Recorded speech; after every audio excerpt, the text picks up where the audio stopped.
So fucking 8 years ago, I mean 6 years ago, with 7.7 million views. Like, this is not a secret.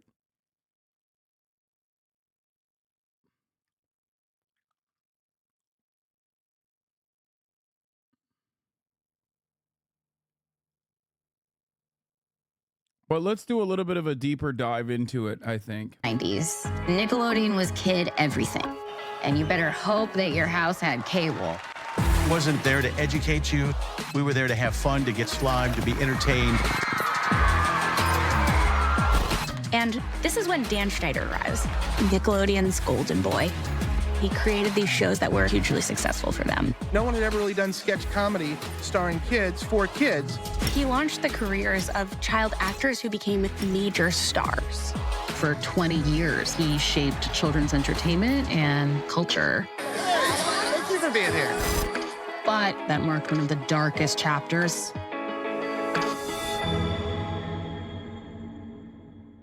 Working for Dan was like being in an abusive relationship.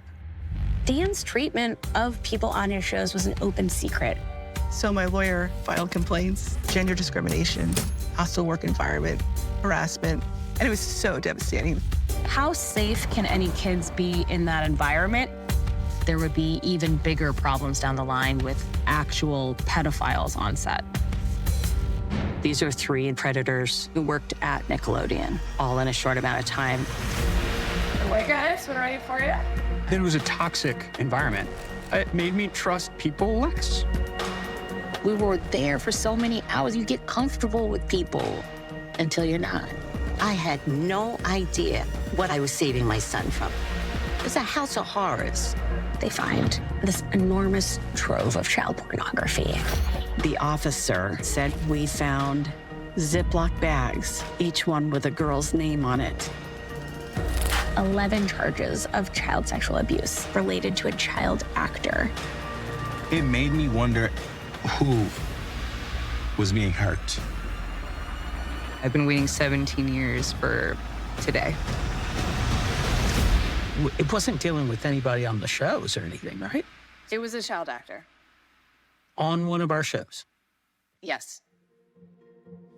Have you ever told your story publicly before?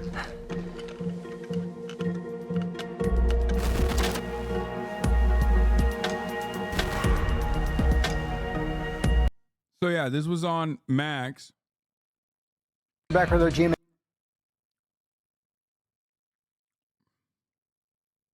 We watching Kick again tonight, big dog? Basically, but this is like the professional version of it. A cover story, a new documentary is shining a light on what was going on behind the scenes at Nickelodeon, home to some of the most popular children's shows in the 90s and early 2000s.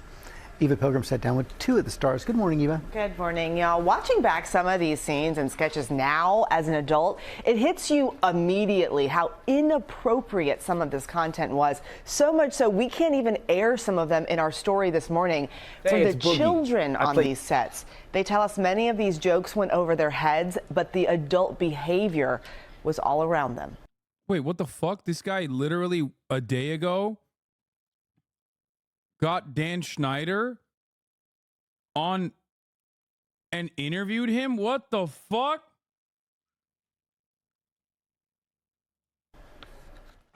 For children of the 90s and early 2000s, Nickelodeon was home to some of the most popular shows of the era, from the sketch comedy hit All That to The Amanda Show. But in the new investigation Discovery docuseries, Quiet on the Set, The Dark Side of Kids TV, some of the former child stars behind those shows say they were subjected to inappropriate work environments. One star even claiming he was sexually abused. If we don't get all these people out of here in less than 2 hours, our lives are over. Drake Bell from the show Drake and Josh revealing for the first time publicly that he is the John Doe victim in the 2003 child sexual abuse case against his dialogue coach, Brian Peck. Bell claims that Peck purposely isolated him from his father, who was also his man. I was believing it because he's been in this business for so long and he must know more than us. Peck was convicted in 2004, sentenced to 16 months in prison, and is now a registered sex offender. Bell says that abuse put him on a path of self-destruction, including 2 DUIs and a 2021 child endangerment conviction. Nickelodeon saying in a statement, "We are dismayed and saddened to learn of the trauma he has endured, and we commend and support the strength required to come forward." I can't even describe the feeling to know that there was a monster among us. Giovanni Samuels and Brian Hearn starred in All That in 2001 and say Peck worked closely with the child actors. When you saw who the victim was, it broke my heart. I cried. That guy that abused him went to work on at the Disney Channel after 60 months in prison? What? We weren't close with Drake, but we were around him. He was a legend. And so to find out that he was being harmed, brutally harmed, in a terrible way, it infuriated me. Hearn and Samuels also speaking about former writer and executive producer Dan Schneider, who Nickelodeon parted ways with in 2018 after complaints he created a hostile work environment. What was it like working for Dan Schneider? Dan... You're asking the 2 black children on a Nickelodeon set where we were overlooked. The actors were calling sketches written by Schneider's team like on-air dare.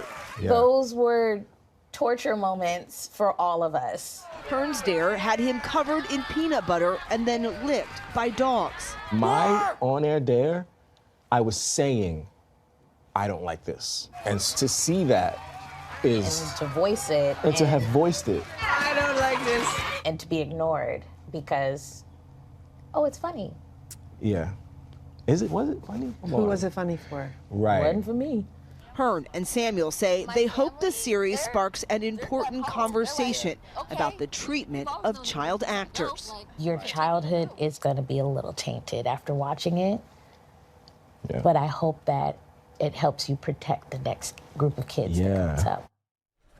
Now, about the hostile workplace allegations, Nickelodeon tells ABC News while it cannot corroborate or negate allegations of behaviors from productions decades ago, it investigates complaints as part of our commitment to fostering a safe and professional workplace environment free of harassment or other kinds of inappropriate conduct. We have adopted numerous safeguards over the years to help ensure we are living up to our own high standards and the expectations of our audience. As for Schneider, a spokesperson tells ABC News his scripts went through multi-layers of executive approval and that, quote, Dan expected and asked a lot from his teams, but he also knows some people did not have a positive experience and he is truly sorry for that. Quiet on the Set, The Dark Side of Kids TV, a 2-night event starts Sunday, March 17th, beginning at 9 p.m. on ID. Robin. Ooh, that was an eye-opening report, Eva. Thank you for sharing that with us. Well, hey there, G. Why are they so, like, jovial and horny about this? Today, my special guest is the executive producer of The Amanda Show, Dan Schneider. Thank you to Nickelodeon. Thank you to Dan Schneider. Dan, we love you. Thank you so much, dude. Thank you, Nickelodeon. Thank you, Dan Schneider. It's hard to put into words what Dan has done for all of us. I want to thank Nickelodeon and Dan Schneider. He's the guy behind some of the greatest shows on Nickelodeon. His name is Dan Schneider. If you watch Dan Schneider's work, it is completely impossible to escape the notion of feet. Have you ever tried to get your whole big toe in your mouth? Check this out. There's just feet everywhere. Tori, please pour ketchup all over your feet. I still say this is not performing. This is why I'm in Hollywood. Yeah, eat your cereal, kids.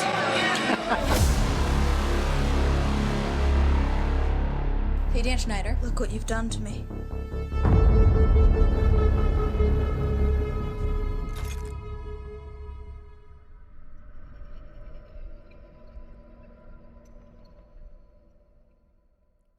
Dan Schneider.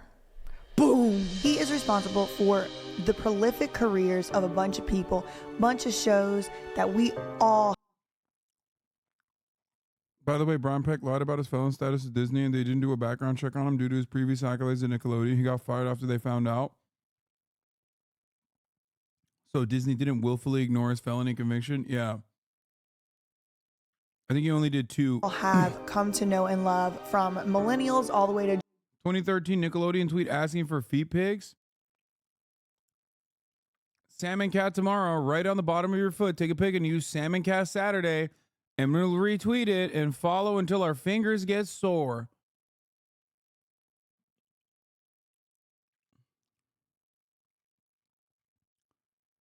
Yeah, I mean, bro, this is in 2022. You know what I mean? Like they reply with this in 2022. It's like not. This is what I mean when I'm saying like it's not a secret, right? I mean, this is from BJ Investigates from May 27, 2022, 2 years ago. Z and everybody above, below, and in between. If you are alive right now, you probably are familiar with something that Dan Schneider has created. He's responsible for the careers of Amanda Bynes, Josh Peck, Jamie Lynn Spears, Miranda Cosgrove, Jeanette McCurdy, and even Ariana Grande. Many more, but that's just to name a few. There were some seriously frightening and worrisome things going on at Nickelodeon Studios during that heyday with his company Schneider's Bakery. It seems as though Nickelodeon and everyone involved seem to try to sweep under the rug a lot of strange and worrisome behaviors that we're going to get into today. Now, Nickelodeon and Dan Schneider have been exposed a million times over by many people on YouTube. I have a new video for you guys because it's time to talk about this monster, Dan Schneider. Could they have prevented this? And if so, why didn't they? If you don't understand why the giant foot plays such a big part in this, you will in a minute. Yeah, bro, if Illuminati made a video about it, that's how you know that shit was like so mainstream. You know what I mean? If Illuminati made a video about it, that means someone else made a video about it. Someone else's made a video about it. It's not like she fucking came up with that on her own, you know? Hidden behind that orange foot is some disgusting, deplorable things. You have a foot fetish, no judgment here, that's all you. But it's different when you put that foot fetish in a children's TV show. Now that's when it becomes a problem. All his colleagues around him seem to be held accountable, but he doesn't seem to be held accountable. And there was another actress called Alexa Nicholas. She went on Instagram Live. And my mom was like, can you please get Dan? Get Dan here immediately, get the producers here immediately. Someone needs to figure out what just happened to my daughter. So then finally Dan walks in. And Dan has not helped the entire time. And I don't feel comfortable going into details about what I've seen with Dan or like what Dan is. My mom put me in acting like it wasn't my choice. I was 6. Bro, one time Illuminati made a video you watched on stream and Chowder tried telling you about the shit she did and you called it drama and dismissed it.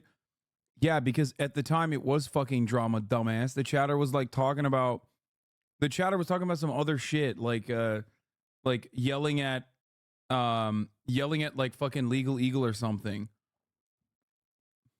Dude, imagine fucking coming in here. Yeah, that chatter was on some dumb shit.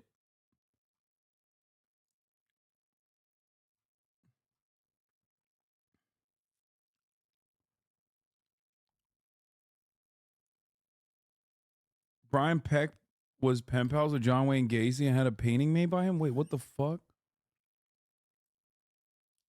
I'm just telling you what I remember. No hate, sorry. Okay, well. I had to support my family, so it wasn't like I was, came out of the womb like I'm tap dancing and like ready to go or something. It's the thing that I feel the most shame of in my entire life. I do not like any of the acting work that I have ever, like any of the projects that I've been a part of as an actor.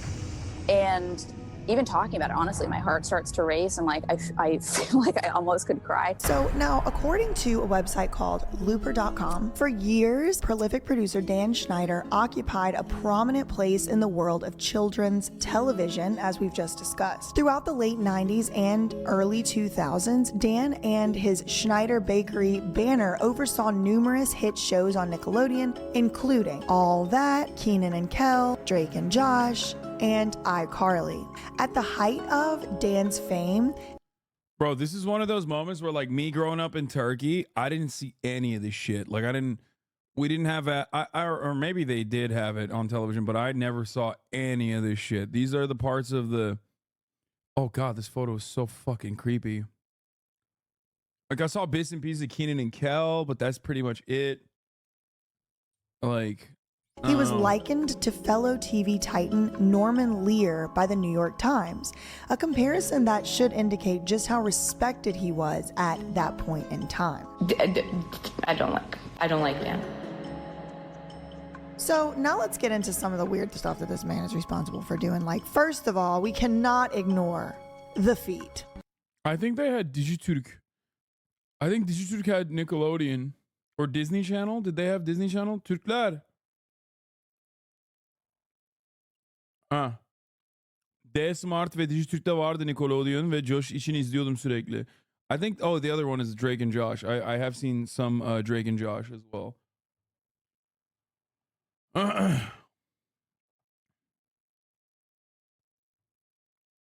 But I don't remember iCarly. Maybe I was too old for it. I don't know.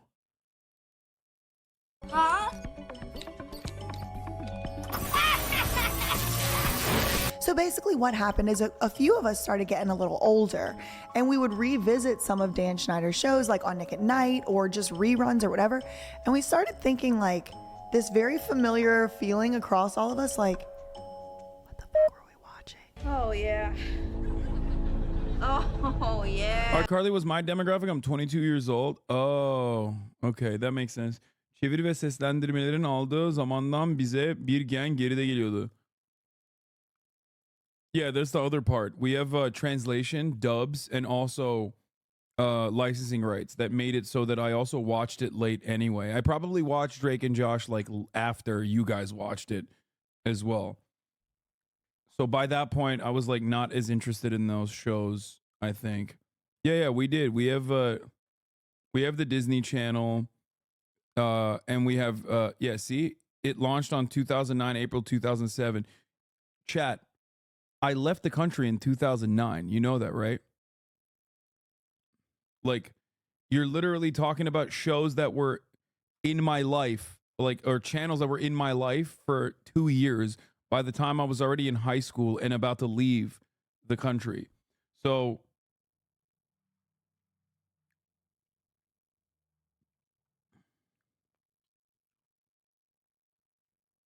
this type of show came an entire, yeah, I think this whole type of show showed up in the generation after yours. No. All of the shows, I think a lot of these shows were not released in Turkey at the same time. I think that a lot of these shows came late to Turkey as well, because obviously, as you can see here, 2007 is when we got the Disney Channel and shit.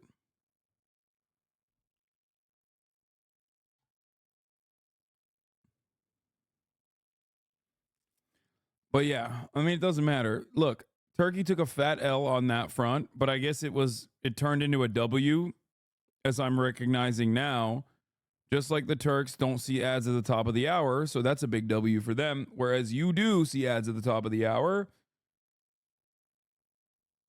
you know, because you're in America. So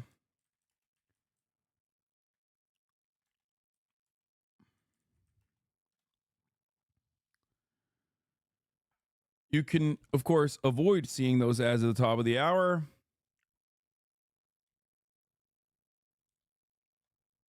by subscribing for $5 or for free with a Twitch Prime, by connecting your Amazon Prime account to your Twitch account, where you will get one free Prime subscription a month.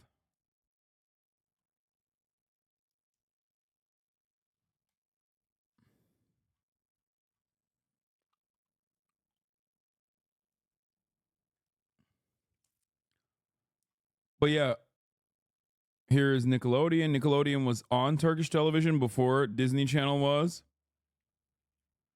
But it also had like on and off.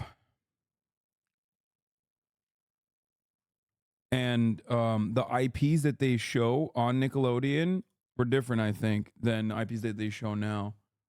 Or, I mean, the IPs that they were showing at the same time frame in America. Yeah. Nickelodeon. That's funny. All right. Let's watch this shit. Yes! After this, we massage my feet. No, gross. Get in between the toes. It was weird. Martin Mullen. She's the star, so she gets a big. She gets a big spitball shooter thing. I want. Hey. No, hey, wait. Can we get a close up of this? Can you get a close up of this one? Dan's like, no. You go, boy. Amanda, demonstrate. Spitball or 5,000. You see there, the toilet paper, and you get a gallon of fresh spit, and then you spit in your the little part in this thing. What do you think of that explanation? Oh, it was very explanatory. Specifically the feet. It is absolutely impossible to escape the concept and image of children's feet. Would you smell my foot and tell me what you think? I dare you to spend one day saying yes, yes. Yeah, I'll smell your foot. Thank you. It's just feet everywhere, feet all around. I have a weird talent. What's your talent? Okay, I'll show you. Can't believe I'm doing this. It even went so far as to permeate. At least Tarantino does it for art. No, Tarantino at least does it with old people, with adults, and not fucking minors, dude. It's for adults by adults, consenting adults. Children, on the other hand, cannot consent. Bro, why defend the feet stuff? No, I think the feet stuff is gross. But there's a difference between like gross and like, oh my God, that should be illegal. Why is that not illegal? Do you not understand that? Like, I think it's important to parse through that a little bit. Considering that the major factor here is not that like things that are gross should be illegal, but instead, you know, consent. And who has the capability to give consent and who does not. That makes it way, way different.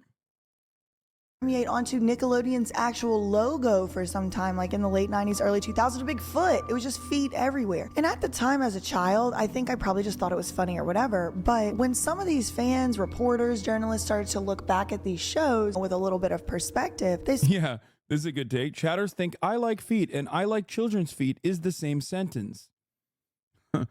Insane, I think. started to notice that it wasn't just feet being featured on the shows, but Dan Schneider himself, from his public original Twitter account, was soliciting pictures of children's feet from the audience, from Nickelodeon fans on Twitter. It's just weird. What is his weird obsession with children's feet? Like, sure, put it in your shows, that's kind of weird. Force Ariana Grande to have her feet stuck in a thing so you can tickle them or lick them or whatever weird you did on that episode. I don't know. So basically make your own decision up about the feet. To me, I think it's weird. And us over here at BJ Investigates thinks it's weird. As if that's not weird enough, we could end the episode there because it's really weird that the man was asking children for pictures of their naked feet with writing on the bottom of it. It's just very weird, Daniel. It's a really weird thing to do. But then the next thing that they actually did that I think is really strange was Dan would host these recruiting parties for children. He would have pool parties and invite all the kids over and be like, oh, we'll take care of the kids. No adults need to come over. So he was having pool parties with these kids that were on the show without any kind of adult supervision going on. One of my friends that used to work on a couple of the shows they did, I mean, this goes back to the mid-early 90s. And he has a pool that is the shape of a foot. He would spend extremely large amounts. Oh, the foot pool is fake? I got fake news. Time. Get in the foot pool. Brian Singer did this as well. I don't get why people are into feet. That's weird. I think it's weird too. I don't understand it, but feet are a comedy staple in most kids' entertainment. Weirdly enough, there's this notion that feet are funny to kids. When Dan decided to make this his nom de plume. Oh, it is a real foot pool is a real pool. It's just not his pool.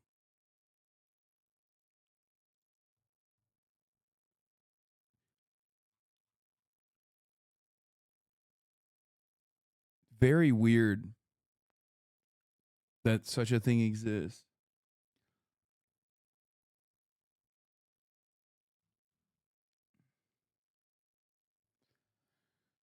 I don't understand why. I don't know how true it is, but if I'm wrong, it's because the brain, the nerves, or whatever, are the clothes is the same ones to your genitalia. That's what I've heard, at least. I thought that people liked feet because, like, the Freudian analysis is that you have like your first sexual awakening when you see like a woman put her shoe on or something, and then boom, you're cooked.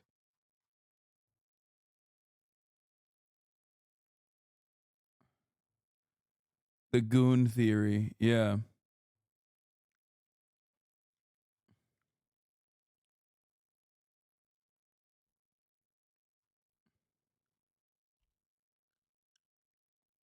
Isn't that the same as finding hands attractive?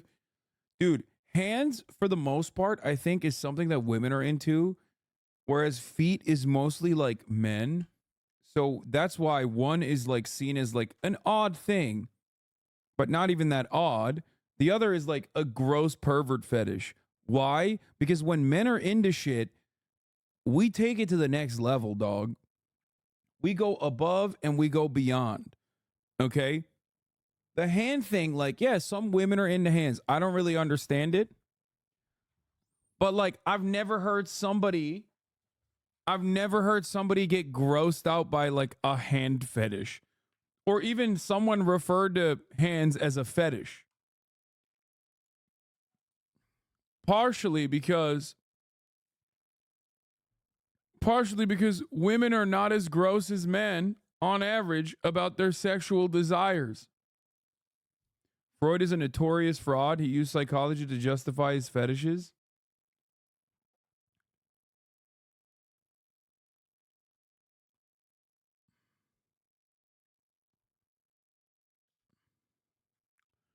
Ever heard of a foot job? Yes, I have, unfortunately. I don't understand it. Like it's just not a thing that you can, like, I don't understand how you can get a nut off that way. I genuinely don't get it. Hands make so much more sense because girls that are touched by hands, that's just human contact. Feet, on the other hand, don't have any sexual component to me. Hands are used in sex, feet is not. Yeah, except unless you're a foot fetishist, in which case feet are very much used in sex. They like using feet in sex.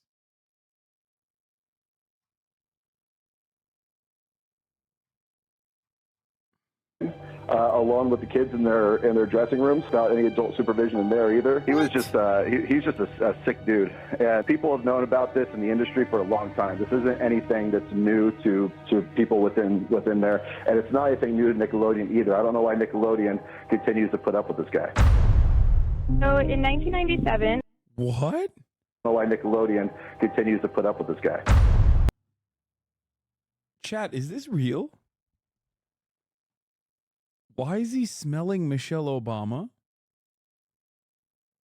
What is happening?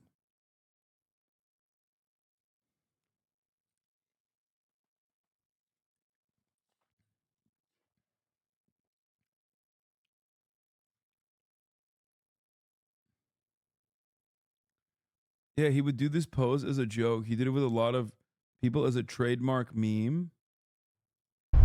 So in 1997, I was discovered in a mall, and eventually I got a manager and an agent. And then as I started growing in my career in 2007... Bro, Obama is so clout hungry, he sent his wife to get sniffed by Dan Schneider, dude. My man was destined to be a podcaster from the jump. He was like, I'm going to get that Netflix deal no matter what, okay? He was doing Illuminati rituals. Okay, this is the one thing that I do believe. Like the whole like humiliation ritual. Now I believe it. Okay? Now I believe it. Obama, the celebrity president, he wanted to be famous so fucking bad.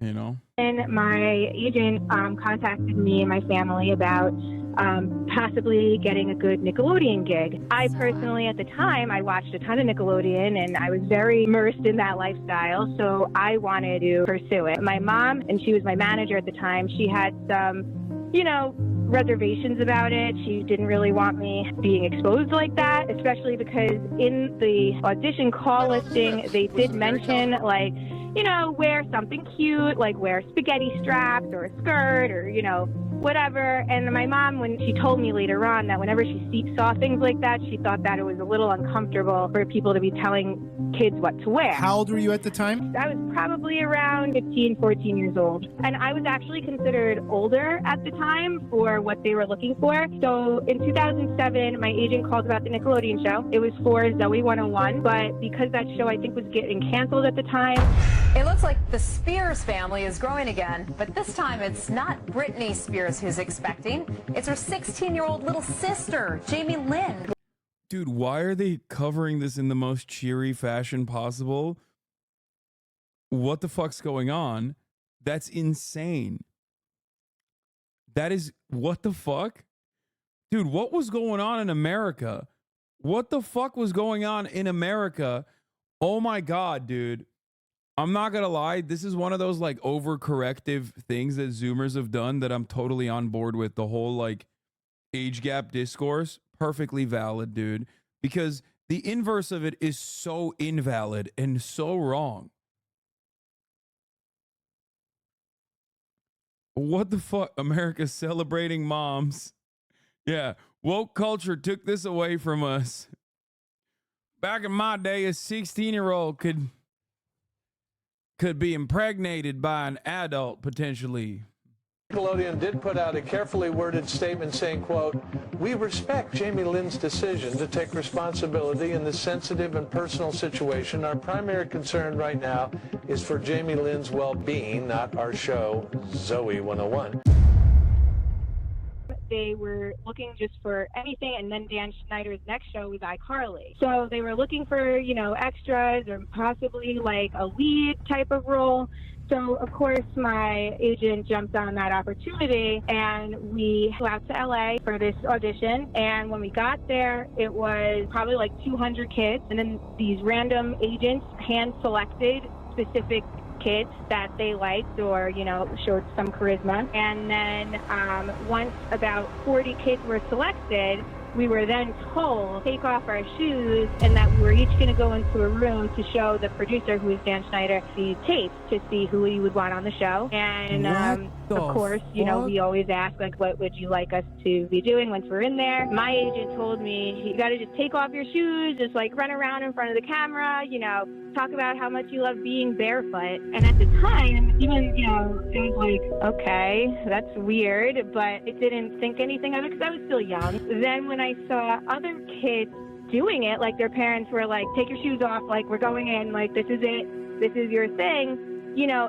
it was all the kids that were wearing like the short shorts, like the, you know, spaghetti strapped tank tops, you know, things that were a little more open and less reserved. And then once we got into the last room before my audition happened, my mom kind of looked around and was like, this is wrong. There's just something really wrong about this. And I've never like investigated it further. I just thought that it's like that Dan Schneider was like really into child's feet. That's all I know from this whole saga. And at the time, I was really upset because I wanted to do this. The new cast started with a 2-week comedy boot camp that Schneider held with the help of the team that included the show's dialogue coach, Ryan Peck. And at the parties, the children would be wearing bathing suits. It would be minimally supervised. And to listen to some children who describe these parties, they would say their parents were not even invited. Interestingly, as an Oklahoma boy, what is wrong with LA, Hasan? This is insane, brother. You think they ain't doing pedophilic shit in Oklahoma? What are you, crazy? It's just not being televised, okay? That's the difference.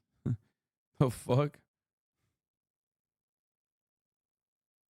Oklahoma, I think, is literally like the intersection of the capital of sex trafficking, by the way. I guess not fully related, but somewhat related, given its geopolitical position in the middle of the country. OKC will say this shit while the events of Tiger King unfold in their backyard. Enough, most of the kids got discovered by the pool. And I believe it was Megan Fox and Hillary Duff was another one who got discovered there at the pool. And the parents were so desperate to have their children be famous for whatever reason. I can't relate. You couldn't have gone to anywhere where there's clothes. I don't know. So then in 2014, I don't know where this falls in the timeline, but Dan Schneider received a Lifetime Achievement Award at the Kids' Choice Awards. What's up, Kids' Choice Awards? When I was asked to be here to present the first ever Nickelodeon Lifetime Achievement Award, I was like, no way, it's not gonna happen. Not unless you can figure out a way for me to be in 2 places at once, and you did it. So my body is here in New York, but my heart is out there in LA with all of you guys, because I wanna help honor a guy who has spent his entire life making kids laugh. His name is Dan Schneider, and he's the guy behind some of the greatest shows. No, Keenan, don't. On Nickelodeon. That's why we're honoring him tonight with the special award. So to Dan, I'd like to say thank you. You've made more milk come out of more kids' noses than anybody else. Congratulations. I'm happy to be here to honor Dan. We are so happy to be here to honor you, Dan. Yes, you not only changed all of our lives, you changed kids' TV. No, it's hard to put into words what Dan has done for all of us. And all of you out there and all over the world. So we'll just say thank you, Dan. So it is our great honor to present the first ever Nickelodeon Lifetime Achievement Award to a man who's been making all of us laugh for the past 2 decades.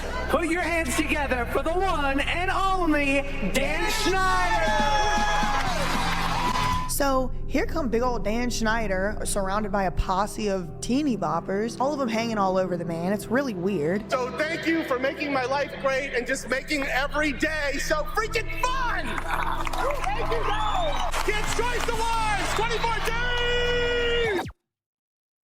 March 29th, 2018, Nickelodeon and Schneider's Bakery, which is Dan's company, finally part ways. So I guess allegations had gotten so bad or whatever, but actually Jake has gotten me an article that I have not read yet. It's by deadline.com and it's called Nickelodeon Parts Ways with TV series producer Dan Schneider. Exclusive, updated. Nickelodeon has ended its long relationship with one of its most prolific creators, Dan Schneider. Probably for the best considering the feet thing alone. Here's a quote. Following many conversations together about next directions and future opportunities, Nickelodeon and our longtime creative partner Dan Schneider, Schneider's Bakery, have agreed to not extend the current deal. Nickelodeon and Schneider said in a joint statement to Deadline the following. Since several Schneider's Bakery... Wait, is that Nickelodeon foot thing real? They had a foot logo?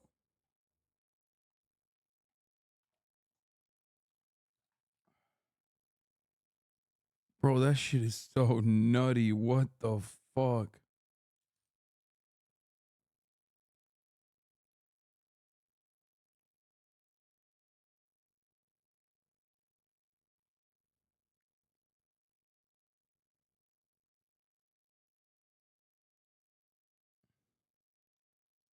projects are wrapping up, both sides agreed that this is a natural time for Nickelodeon and Schneider's Bakery to pursue other opportunities and projects. This is kind of weird to me considering he made his whole career on Nickelodeon. I don't know where he thought he was about to go. I mean, I think everything he ever did was on Nickelodeon, if I'm not mistaken. So it's very strange that it would be natural for him to leave this network whenever he made his career on the network.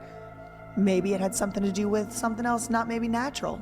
Dan and his Schneider's Bakery team have created a string of lasting, groundbreaking hits over the years, including, we've already discussed this, iCarly, Victorious, and the current #1 hit show on Nickelodeon, Henry Danger. The statement continued. We thank Dan and his Schneider's Bakery producers, executives, and social media team for their immeasurable contributions to Nickelodeon, and we wish them the best in their future endeavors. And Dan and Schneider's Bakery are proud of the work they did together with Nickelodeon and will always remain big fans of the network. The decision comes as Nickelodeon has opted to cancel Schneider's latest series, Game Shakers, after 3 seasons. They go on to say, among other things, I hear there had been multiple complaints of abusive behavior against Schneider filed by members of his staff. I'm suspicious that the existence of a separate entity, Schneider's Bakery, indicates Nickelodeon knew something was up for much longer than they care to admit. No, that's normal, dude. The fuck? Even actors create their own production houses. That should not be your takeaway here. That's like the most normal part of the story. What's going on back here by the robot? Hold on, let's see what's happening. Let's see what's happening. Oh, come on, bro. You cooked up the... Who fucking banned Biden Derangement Syndrome 44? Why would you ban him? Toxic SJW. That's exactly the type of chatter we want. Please unban Biden Derangement Syndrome. Biden Derangement... Derangement... He can't even fucking write it right.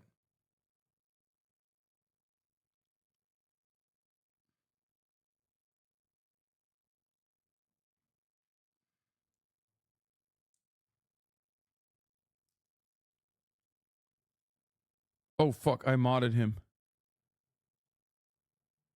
Oh, fuck. I unmodded him, I think.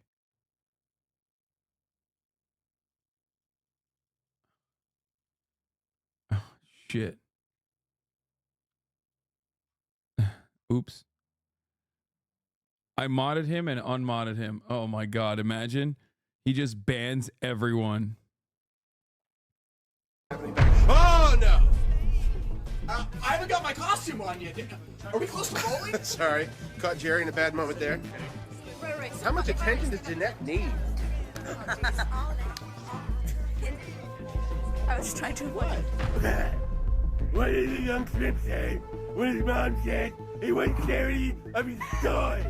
Try it again, but more cat-like. Okay.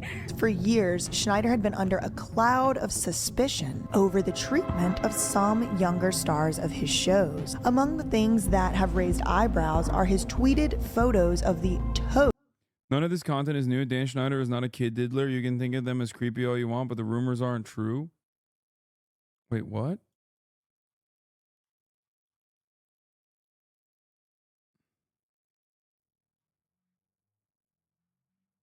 Dan? Are you an 11-month subscriber? Dan?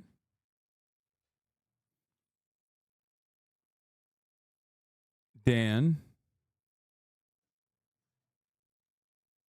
Dan, you legally have to say it if you are.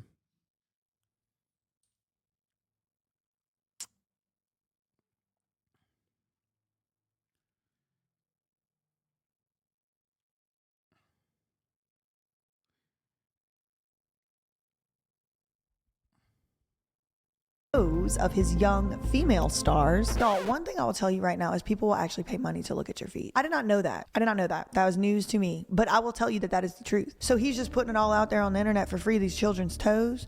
I mean, just weird how, like, because you're a director of a show that people play on, that you feel like you have access over that person's body to just be posting pictures of their parts. That is gross and weird. These are children. And who was protecting these children? Their parents were the ones dropping them off at the damn pool party. They had to see these tweets about these feet. If I saw somebody tweeting soliciting pictures of children's feet and they were working with children, I might ask some questions. But these parents... I like the chatter's mentality being like, no, you don't understand. Like, he didn't actually fuck the kids. Like, he just, you know, jerked off to their feet pics. So he's actually not a pedophile. Because, like, that's what he's... Yeah, he just molested them, like, a little bit. That like, I assume that's the argument that he's trying to make, right? I'm trying to be as charitable as possible. Like, he's like, dude, no matter how hard you try, Dan is not a pedophile. He's an ephebophile.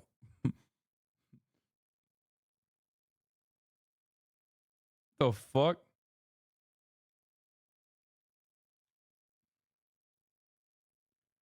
Who also did suspiciously hire a bunch of pedophiles.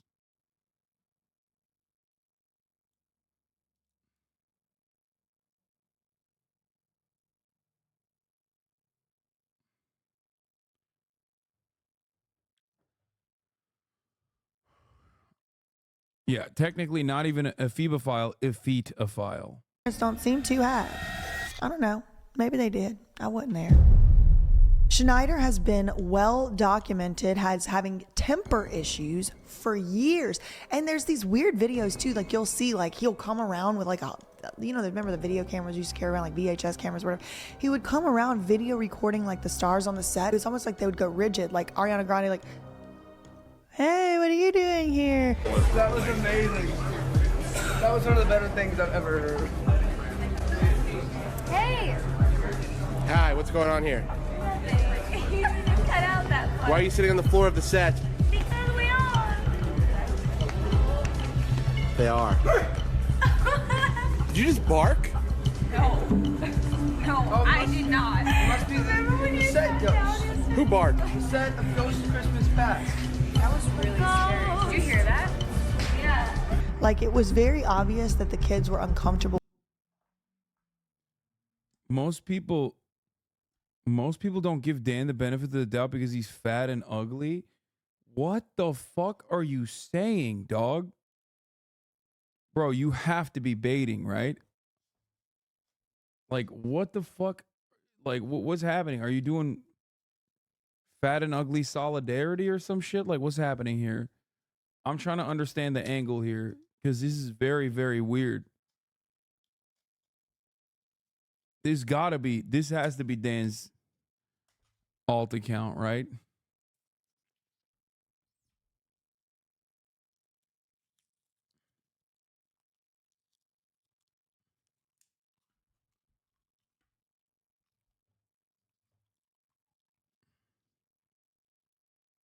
I've seen more inappropriate stuff from the guests you've had on your channel.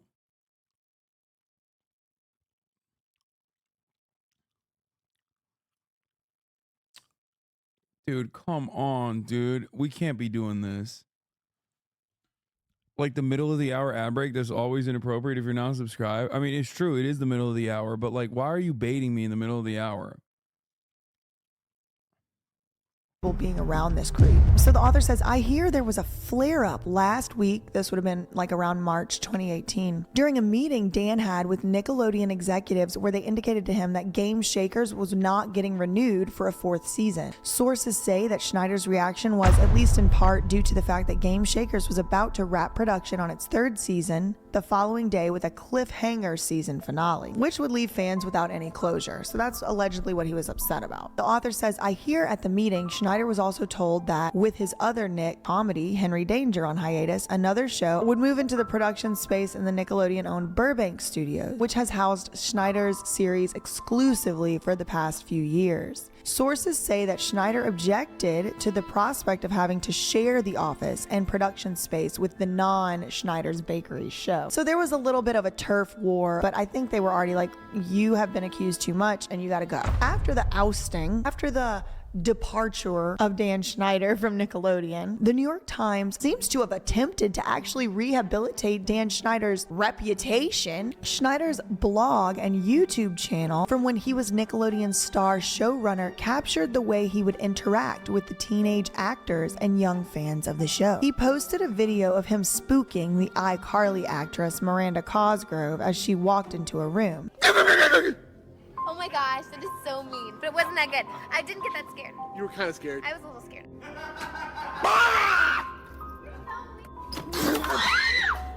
You get me. You never get me. I just did. Oh my god. Oh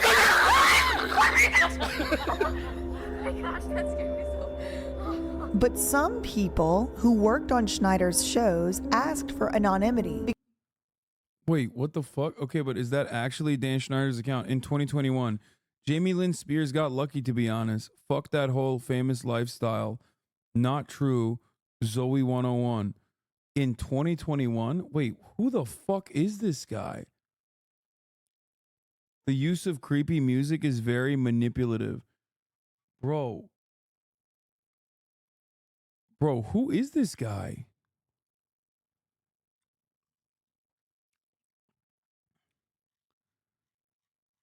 What the fuck?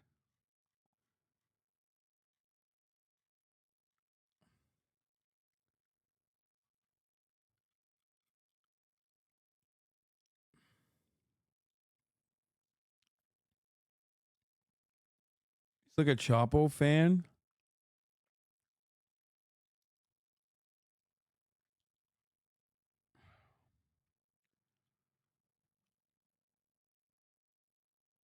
Aren't you glad you looked up Emma Emhoff? Ass hair makes your farts quieter.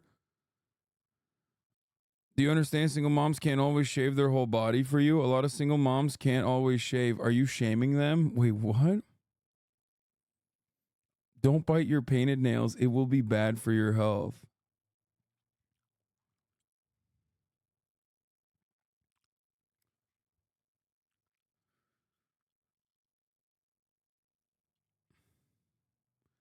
I'm older than you by a month, but you look 5 years older than me, he said in 2021.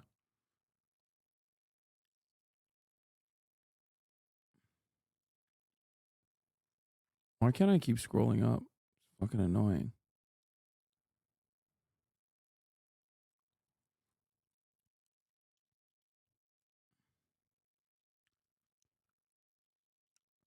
This guy loves him some Dan Schneider, dude. What the fuck?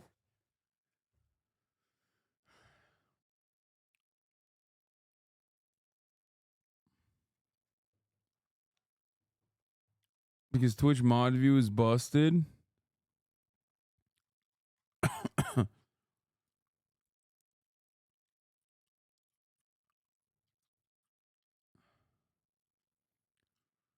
My man's got like good takes on everything else, it seems. R/atheism turned me away from anti-theism. You can be antheist just without being anti-theist. Amber Frosthead. 4chan and 8chan are literally pedo boards. Good takes overall. Except for this, I'm older than you, but you look 5 years younger than me. He's just a Schneider head.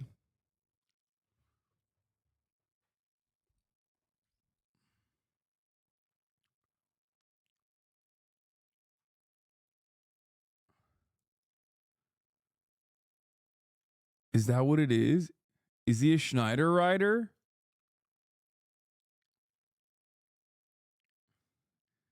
I don't know. It was iCarly that good? Like, what's happening? Was that shit popping? Like, did it really fucking, did it really define a generation or some shit?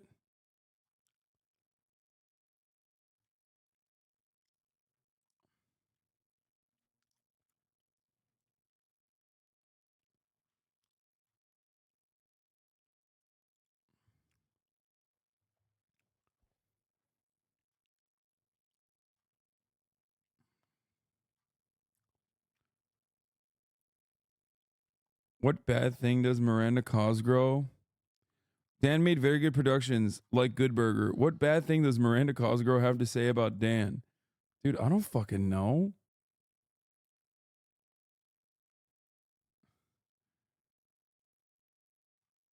Why are you trying to debate me on this? This is very weird.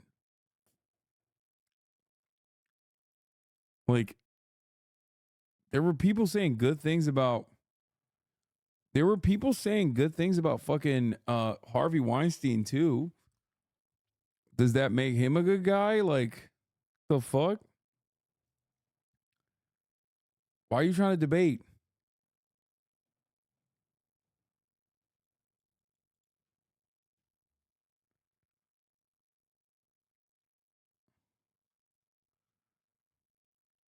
Uh-oh.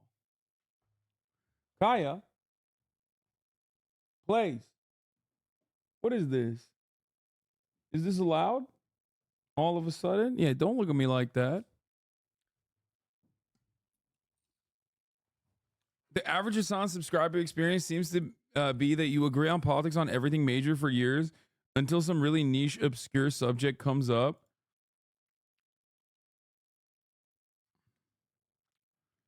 Yeah. And then they become like my diehard villains for some reason. Because it just became internet fact. Dan was a pedo, initiated 4chan, but it's just not true.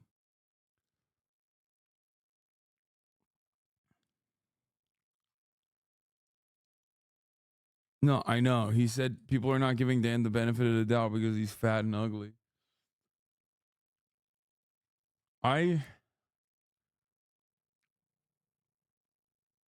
I actually don't understand. I feel like just because something was like rumored to be true on 4chan doesn't immediately disqualify it. You know what I mean? Did he subscribe for 11 months, 12 now? I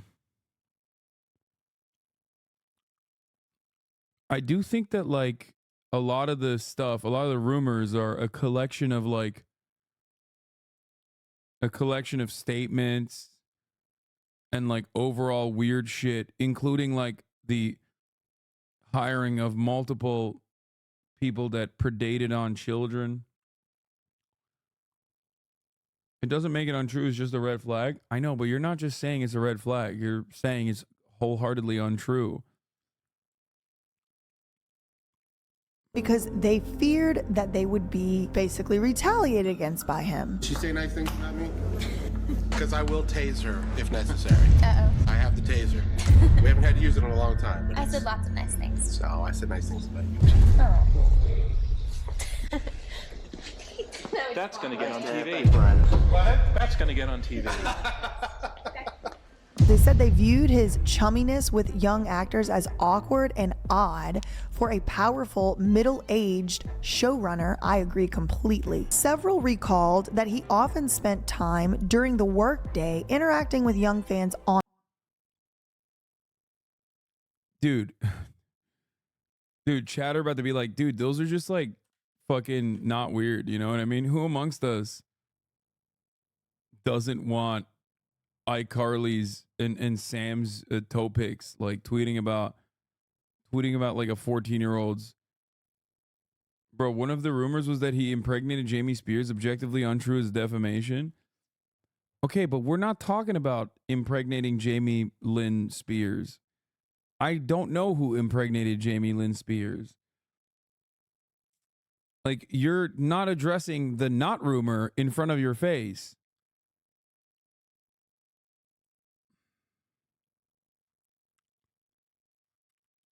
Cancel culture at work again. Here we go again, boys. Can a fella not actually talk about a 14-year-old's feet? Like, I don't understand. Man, woke culture's coming after us, huh, boys?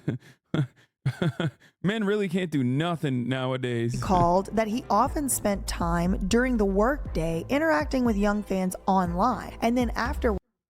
Wait, what is this? Guest starring for a debate? First of all, no, I don't want to debate this issue because I definitely don't have enough information on the subject matter that this guy has.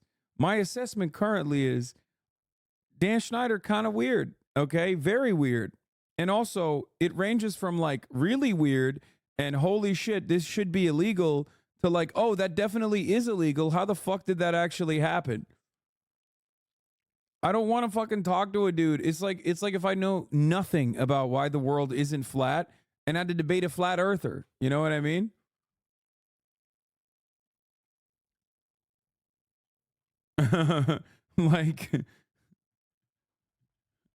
like he definitely has a lot of. He came in hot. He's like, "Well, what does Miranda Cosgrove have to say about this?" I'm like, I don't know. I don't know what the fuck Miranda has to say about Dan. What do you mean? I clearly have not investigated the matter as deeply as you have, my friend. Except it seems like you investigated the matter to like defend Dan a little bit. Work, he would be texting with child actors about silly matters of teenage internet life. Former crew members recalled that Justice's character had a locker on the set of Victorious, decorated with photos of young men. Alongside. Hi, my name is Alexa Nicholas. I was in the dock, quiet on set. I just want to say I'm a huge fan and thank you for covering this. It means a lot. I watch you all the time. Dan is fucking awful. Yeah, well, now I'm going to put this guy against the guy who's defending Dan. Eat Predators is going to duke it out 1v1 style with the guy who wants to defend Dan Schneider in the chat. I'm just kidding. Jesus Christ, this shit's crazy. Alexa Nichols is she, her. Sorry. the words "do delicious" and "who's hot." One of the photos was a headshot of a young Dan Schneider, who's definitely not hot. And there's lots of random stuff in her locker. I'm constantly staring at these pictures and I'm just kind of confused by her artwork. Fun fact as well, this is Dan Schneider. This is a younger picture of handsome young Dan. Schneider said the locker decoration was likely added by someone in the art department and that it was never his goal as a showrunner to be popular or recognized. She say nice things about me? Because I will tase her. Now, I know that's bullshit. I know it for a fact, Dan, because I saw your ass in a hot tub with a 12, 14-year-old Amanda Bynes. So if you didn't want to be popular and famous or whatever the bullshit lie you told the New York Times, then you wouldn't have been in that hot tub with a preteen/young teenage girl or anyone else in the hot tub for that matter. As for interacting with fans online, he said that he did so, quote, only in very public ways that were fully transparent to his colleague. Yeah. These creeps tell us out loud what they're doing every damn day. And then when we find them doing it, they go, I did it in front of y'all. Nobody said anything when I was having pool parties for teenagers at my house. Nope, I don't know why Dan has a country accent, but he does. Just because you were a creep in public doesn't mean you weren't being a creep, you creep. Former crew members also said Schneider seemed to imagine himself as the king of Nick on Sunset, the network's former soundstage. He had a private bathroom next to the one that most of the other staff members had to use. 3 former colleagues recalled occasions when staff members pushed him from one room to another in a roller chair so he could keep working en route. It was like Wall-E 1.0. He didn't stand up to walk around other than to chase kids around with his damn camera. Did he have somebody pushing him around for that? He's disgusting. I'm disgusted by him. Over the years, I've grown and matured as a producer and leader, so I guess that means you just don't have to be held responsible or accountable for anything you've ever done. These days, after his 3-year hiatus, Schneider seems set on returning to television and reintroducing his brand of comedy to new audiences. During a 3-hour interview at the Beverly Hills Hotel, he discussed the state of children's television and his plan to bring forward an ambitious and very different pilot that he has written and sold to another network. I'm assuming it's Disney. Schneider created iCarly, so I know him really well. That's the thing where. Well, Penguins though, official podcast 64 with Noah Monk. I was sort of, I mean, if that went on, that's devastating to me because I don't see him in that light, you know. So watching clips on YouTube and that is like crazy. But I mean, the foot fetish is like, okay, bro, come on. Like I never really noticed that when I was 15 on the show, but of course, looking in retrospect, it's like, okay, all right. All the pieces fell into place. all the yeah. I just got 20/20 and knew what was up. Did he ever ask you to take your shoes off or anything like that? Anything to do with your fit? No, but I took my shirt off on TV at 10 years old, so I don't know. Maybe. But Dan Schneider is still back on the scene. In my opinion, total creep. Total suspicious vibes. The pool parties and the feet pics alone, just too much for me. Coupled with the obvious discomfort and fear that the young actors that we all know about today demonstrated in the presence of Dan Schneider and his video camera, on top of the fact that he no longer has a job, and I know for a fact he's responsible for making hundreds of millions of dollars, if not more, for Nickelodeon. I cannot see any other reason why he was fired other than misconduct. Now, what the misconduct was, I don't know if I'm even allowed to say it on YouTube, but y'all comment below what your opinion is and what your thought is on Dan Schneider, and we will be back very soon with another PJ Investigates.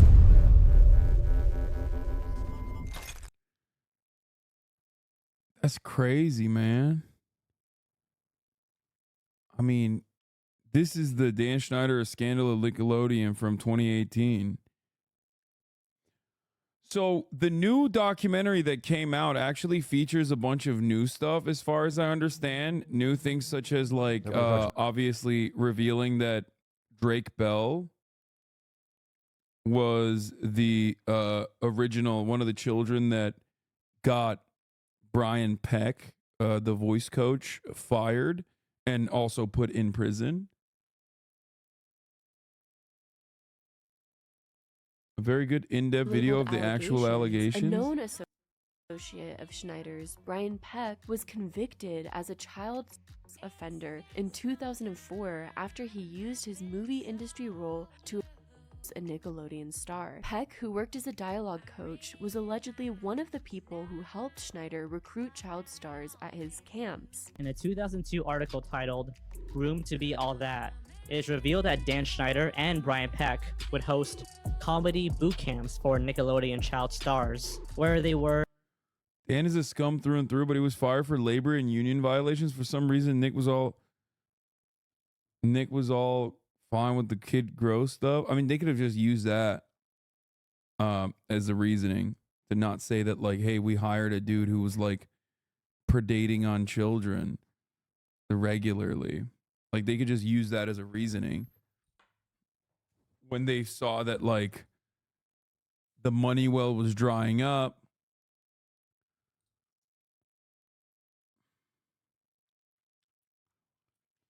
Yeah, they're not going to be like, hello, we're Nickelodeon and we're firing our golden pony after 20 years of service for specifically doing weird shit to children.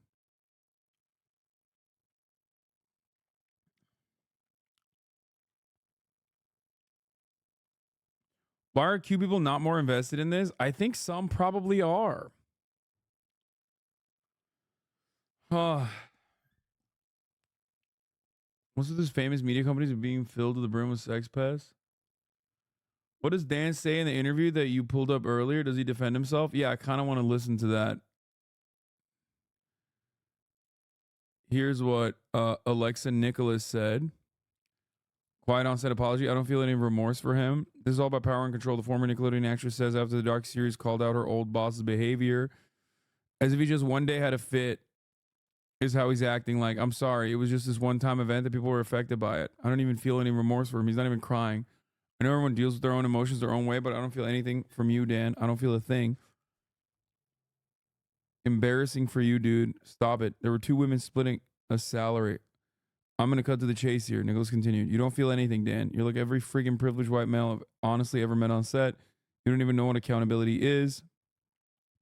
Walking Dead actress also analyzed the way interviewer Boogle, who played Tebow on iCarly, communicated with Schneider using locker room talk. Yeah, this was kind of crazy. Like, so one of the adults on the show actually interviewed Dan Schneider, which I'm going to show you in a second. Writers, but I can put them in any horrible predicament I choose. Jerry, I'm gonna push me one on this one and say this. Do you have hold on? Here is Jerry Trainer.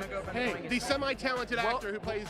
What do you play? Welcome to the Emmys. Yeah. What? Which is a fight to the death, right? Is it? This is like the UFC of the Emmys. Right here. And edit that right there. Are we done? All right, I'm sure. Go ahead and talk to Jerry. I'm sure he's going to have some super intelligent things to say. Really, really witty. Go, Jerry. There's no way that's true. I went to Harvard. Harvard. Not really.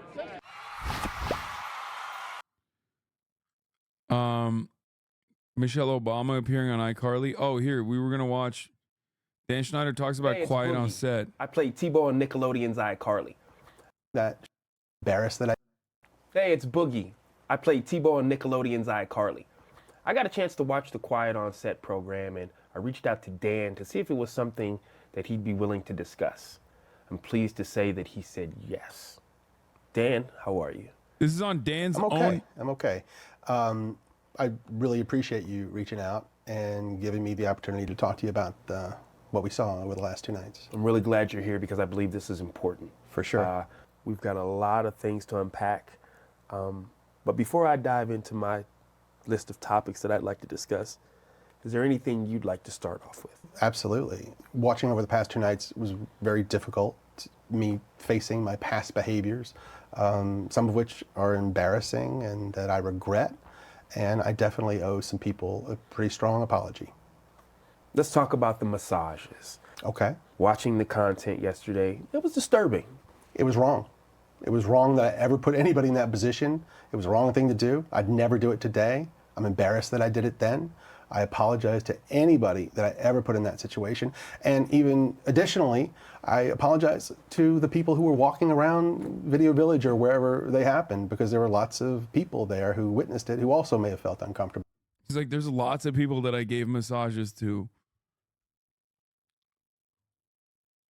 So I owe that. Guys, he's such a noble guy. Dude, come on. You're memeing. You're fucking memeing. You're either memeing or you are literally Dan Schneider. Come on, dude. There's no fucking way, dude. Please tell me this is an elaborate top of the hour ad break debate. There ain't no fucking way, dude. He's just like, but like, no, it's not elaborate because he was writing about Dan Schneider and Jamie Lynn Pierce in like fucking 2021. You know what I mean? Like, friend of the show gone way too far. This is crazy. That's crazy, dude. From 2021, he's like, one day I'm going to fucking cook his ass, dude. I'm going to. Okay, I'll shut up and let Dan speak for himself. Bro, are you Dan? Are you Dan? There ain't no fucking shot, dude. Yo. Ow. Bro, what is happening? This 12-month subscriber. Bro. Yo, what? Yeah, he said, bro, come on. He's an actual good dude. You have to admit. Come on. He's like, come on, man. Give him a shot.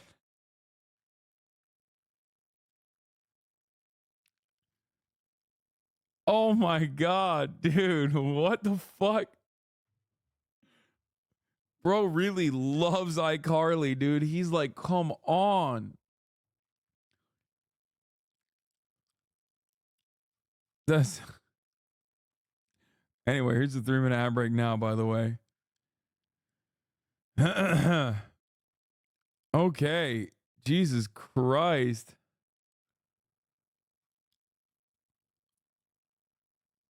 Them an apology as well. Yeah. Dan talked to me about the writer's room.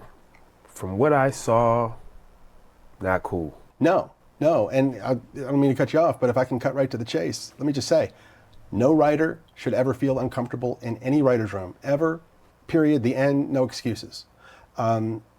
Most TV writers, comedy writers have been in writers' rooms and they are aware that a lot of times there are inappropriate jokes made and inappropriate topics come up. But the fact that I participated in that, especially when I was leading the room, it embarrasses me. I shouldn't have done it. Yeah, also, as far as I understand, this dude was like one of the adults on his show. So obviously, one, I don't think Dan, I don't think Dan was into his feet. Seems like he was into children's feet more. And two, he's also kind of, he's not like as responsible, of course, but he's like a little bit culpable too, considering that he was on set and didn't say anything and didn't do anything. So like, it's more so him covering his own ass, it seems, than anything else. Like this interview that is also suspiciously posted on Dan Schneider's YouTube page. Do not let the setup fool you.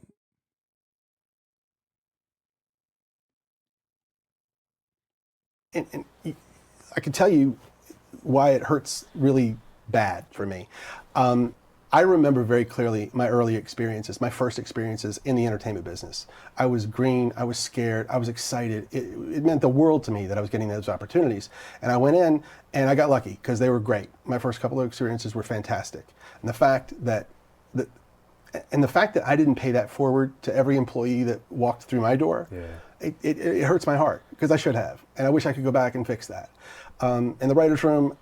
Dude, wait till Mr. Bonafide fucking turns around and defends Dan Schneider too, because it's like, one, the contrarian position, two, it's it's a great opportunity to do it's a phoebophilia. There's no doubt that sometimes those jokes went beyond the pale and I said things that went too far or made practical jokes that went too far, and that was wrong. And that was because I was an inexperienced producer. I was immature. Wouldn't happen today, but I'm just really sorry it happened. Yeah. Now, we know you've had a lot of success over 2 decades. Thousands of people have worked with you, for you. Okay. Let's speak directly to the people who did not have a good experience with you. Okay, I would like to speak to those people because I hate that anybody worked for me and It's like, you don't understand. I was a young 40-year-old child. Excuse me. A lot has changed in my life. From 40 to 60, I learned a lot. didn't have a good time. You know me. You've been on my sets. Look, I've had some employees that have worked for me for 10 years, some more than 20 years, who would work with me again, but not everybody. There's still a significant number that didn't have a great time working for me. Favorite animal? Platypus, endangered. 91 left in captivity. Okay, dude. Stop. Chat, stop.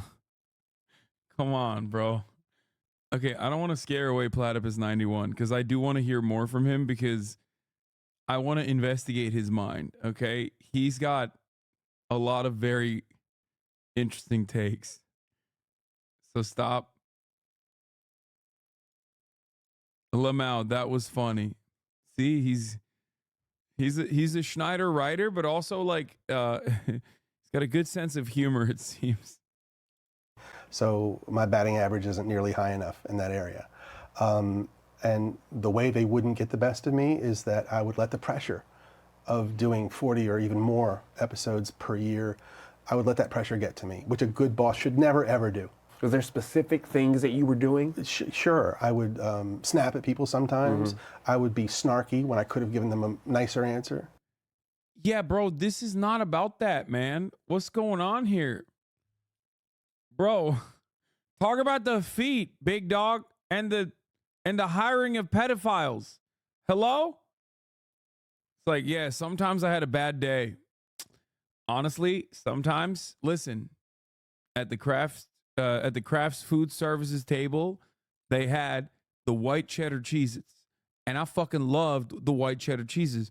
So as soon as I would come on set first in the morning, I would just grab all the white cheddar cheeses and I would stuff them in my pants. Okay? And I didn't let anybody else have the white cheddar cheeses. And that's kind of fucked up. It's like, no, that's not the point here. Stop talking about sometimes having an off day. Hello? What are you... Bro, they made the Nickelodeon logo a foot. I would not give people the time that they needed. I would be in too big a hurry to get on to the next thing I had to do. And watching that show, it made me, there were so many times I wanted to pick up a phone and call some of those people and say, I'm so sorry and let's talk about it. And I wish you'd had a better time and I wish I could have shown you a better experience. Yeah. Now, you've written hundreds of episodes. Thousands of jokes have been told. Yeah. But currently where we are, some people think that some of those jokes are inappropriate for children. What do you think of that? Wokeness is dead. Have you seen Sydney Sweeney's tits? We're back on the jokes. The jokes are good now, okay? Liberals could not erase, with their woke culture, the jokes about feet, mostly about feet. I really love feet. Can't stop thinking about it. Specifically, the moment that someone turns 18, I don't care about their feet anymore. I don't know what the fuck's going on. Okay? But the feet stuff beforehand, it's just wokeness could not kill the foot jokes. All these jokes that you're speaking of, that the show covered over the past 2 nights, every one of those jokes was written for a kid audience because kids thought they were funny and only funny, okay? Now we have some adults looking back at them 20 years later through their lens, and they're looking at them and they're saying, oh, you know, I don't think that's appropriate for a kid show. And I have no problem with that. If that's how anyone feels, let's cut those jokes out of the show, just like I would have done 20 years ago or 25 years ago. Wow. He's like, dude, what? You want to cut a couple of the jokes out of the show? Like, look at his reaction. Bro, dude, you are bad at acting, okay? Jesus Christ. No disrespect, but like, you are not a good actor, okay? Oh my God. He's like, wow. I mean, you must be the most gracious man I've ever met in my life. That's what his face is saying. Cut those jokes out of the show, just like I would have done. What? What? Cut some jokes out of the show? What? Bro. What?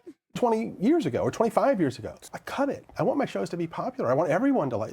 The more people who like the shows, the happier I am. Yeah. So if there's anything in a show that needs to be cut because it's upsetting somebody, let's cut it. So I think it's big for you to say with your work, if it's viewed as that today, you don't have a problem.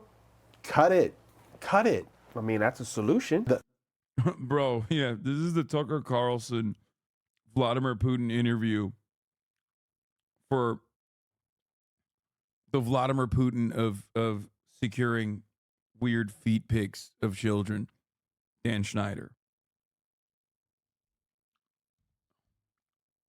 The last thing I want to ever do is put any content in a show that's going to upset my audience and make them want to turn off the TV. Why would I ever want to do that? That makes sense.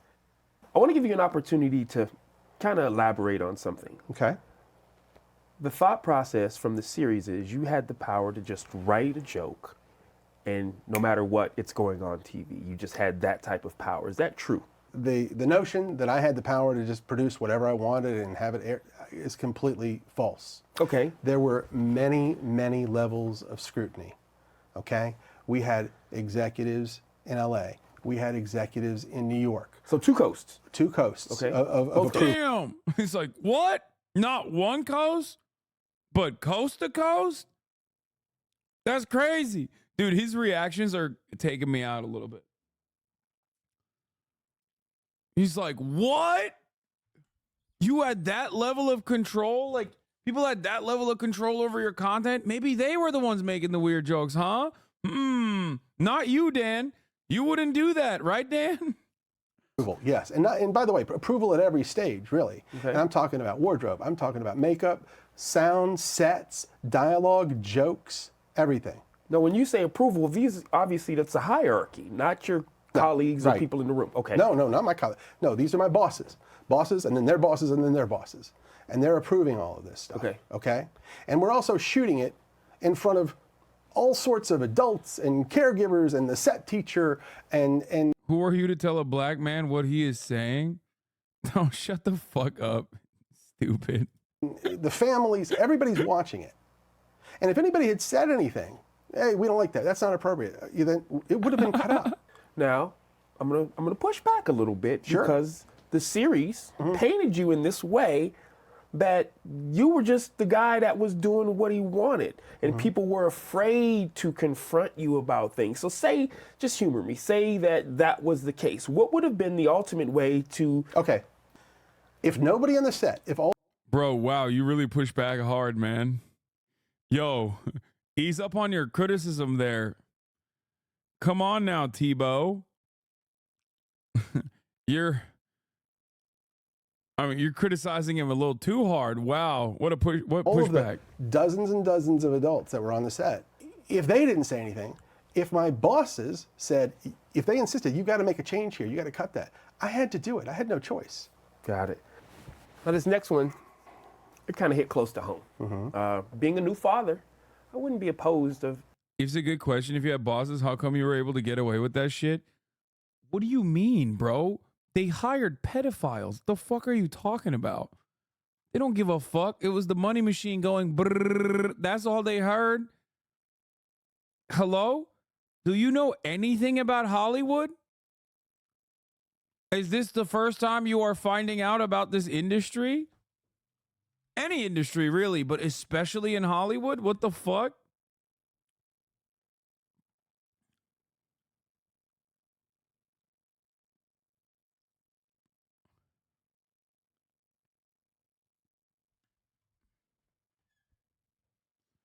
Yeah, Tebow was an adult on the set, exactly. So he has a lot of interest, in my opinion, to like, you know, cast away the rumors.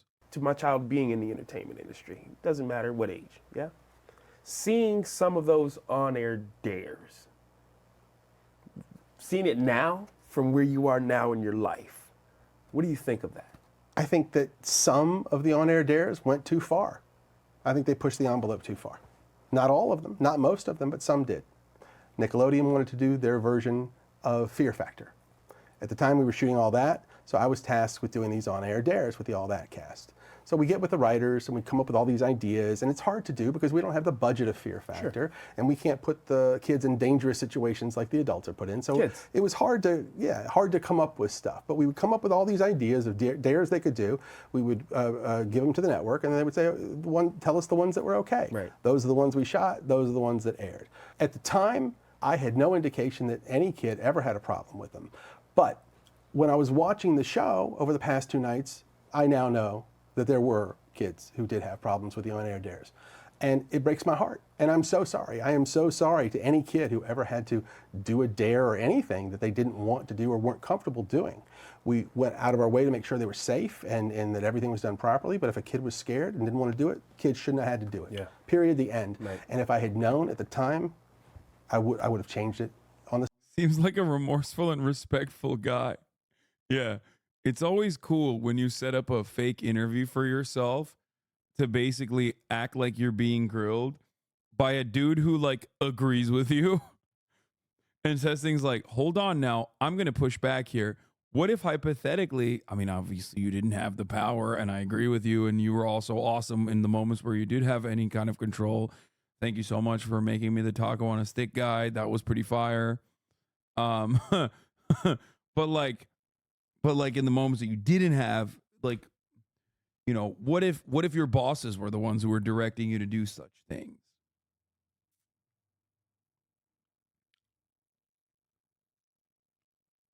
The spot.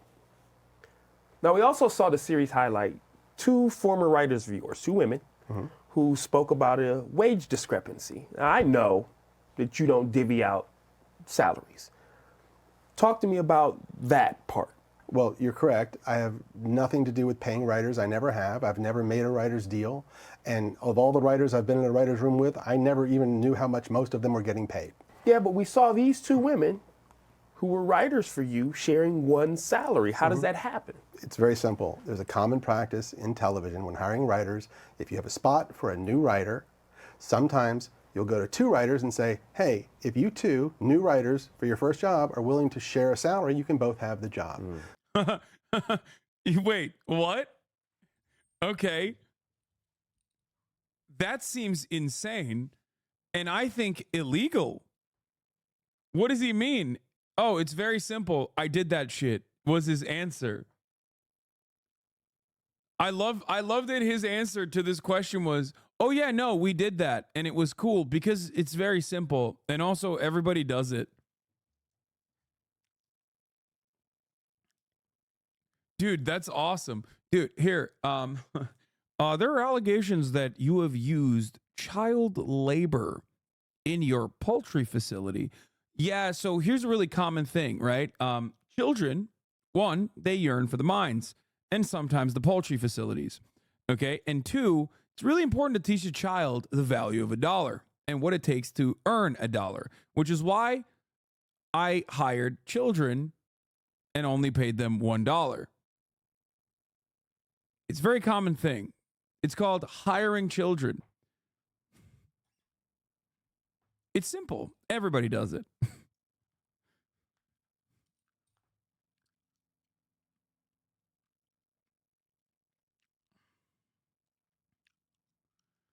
Did you not hear him when he said he was not responsible for that?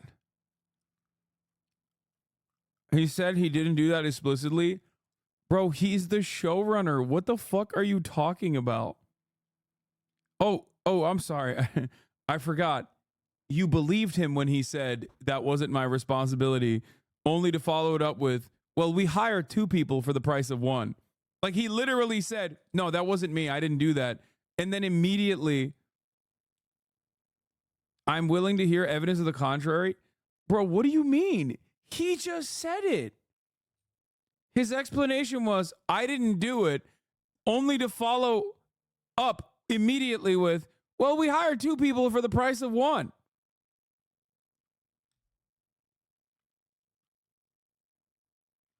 I like, he said it already. You did hear it. The evidence came from his mouth. Writers I've been in a writer's room with, I never even knew how much most of them were getting paid. Yeah, but we saw these 2 women. Hold on. Who were writers for you sharing one salary. How does that happen? It's very simple. There's a common practice in television when hiring writers. If you have a spot for a new writer, sometimes you'll go to 2 writers and say, hey, if you 2 new writers for your first job are willing to share a salary, you can both. I believe Dan. He had nothing to do with him. These programs are not for perverted adults. The foot shit is so annoying. The reason Dan got to where he was because of his childish sense of humor. He understands that. Farts are funny. Slime is entertaining. And feet are funny.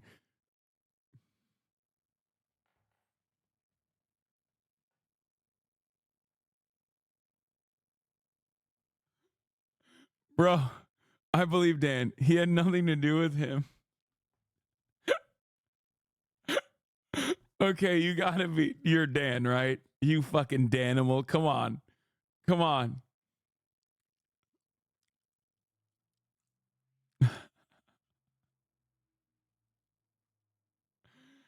Oh my God.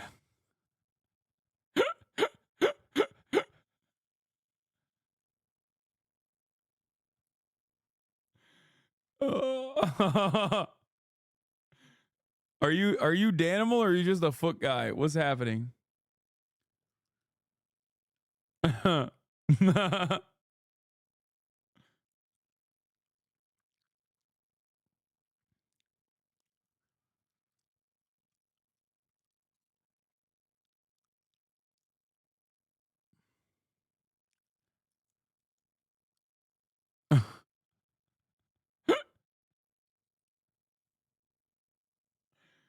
Dude. Okay, we gotta move on. In my point of view, Dan was cooking. Let Dan speak and he'll destroy the rumors. Dude, I love this chatter so much. Both have the job. They have the opportunity to say, yes, that sounds good, or no, no thank you. In this case, it was 2 women writers. I've done another show where that teaming was done with 2 male writers, and they split a salary. I did another show where it was a male and a female writer, and they split a salary. By the way, it's still bad. Like, in all 3 of the circumstances, it's like when people are asking Donald Trump, like, okay, so there's allegations that you didn't you didn't pay contractors after, getting their help in your properties. And he's like, well, you don't understand. Let me tell you, I do that to all the contractors. It's like, hold up, all the contractors? What the fuck?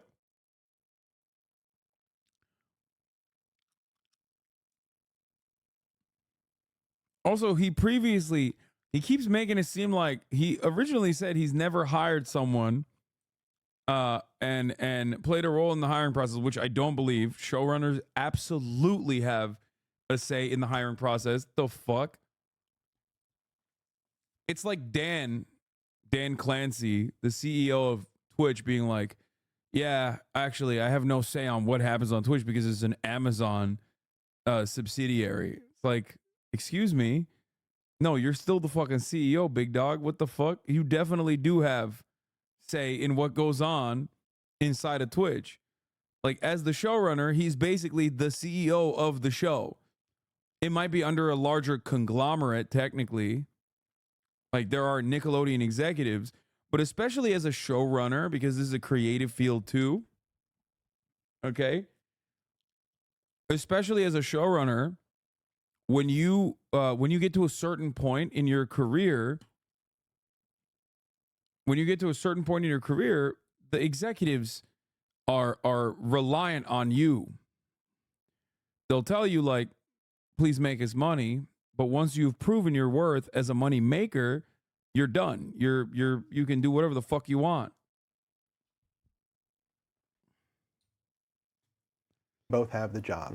They have the opportunity to say, yes, that sounds good, or no, no thank you. In this case, it was 2 women writers. I've done another show. Stop. These programs are not for mentally ill adults. Kids find feet funny, which is why they put it in the show. I guess nobody's going to notice how much weight Dan has lost since his departure from Nickelodeon. Dude, okay, no, you're Dan. You're actually Dan. Yo, you're either trolling, and this is very like elaborate troll, or you're literally Dan. What? I guess no. Next up, he's gonna say, I guess nobody noticed how sick his beard looks. Nobody has, not even a single person has actually commented on how dope his beard looks. I think it looks great. And a nice vest too. He's also rocking the Steve Bannon look too, a little bit. Where that teaming was done with 2 male writers, and they split a salary. I did another show where it was a male and a female writer, and they split a salary. So, and these are all first-time writers. All first-time writers looking for their first gig. Got it. Now in the series, they also highlighted 2 black actors who said that they felt overlooked. Now I want to be clear. I'm never going to speak on anyone else's journey. Yeah, I can talk about my experience, how my experience was with you. But considering you're sitting across from him doing PR for him, I don't think you're going to say you felt overlooked. What I saw prior to working with you, but again, I don't want to speak on anyone's journey. I saw you be honored for diversity in your work. Yes, and the reason for that is diversity has always been very important to me in my shows. If you go back to the very first Nickelodeon show I ever made, that's very evident, as it is in the second one, and then the first movie I ever made for Nickelodeon, which starred Kenan and Kel, and every show I did after that had a lead black actor in it. I'm very proud of that. It's very important to me. And not only am I proud that they were in my shows, I'm exceptionally proud of the achievements they've had beyond my shows, and they've gone on to bigger and better things, and that gives me a great sense of pride.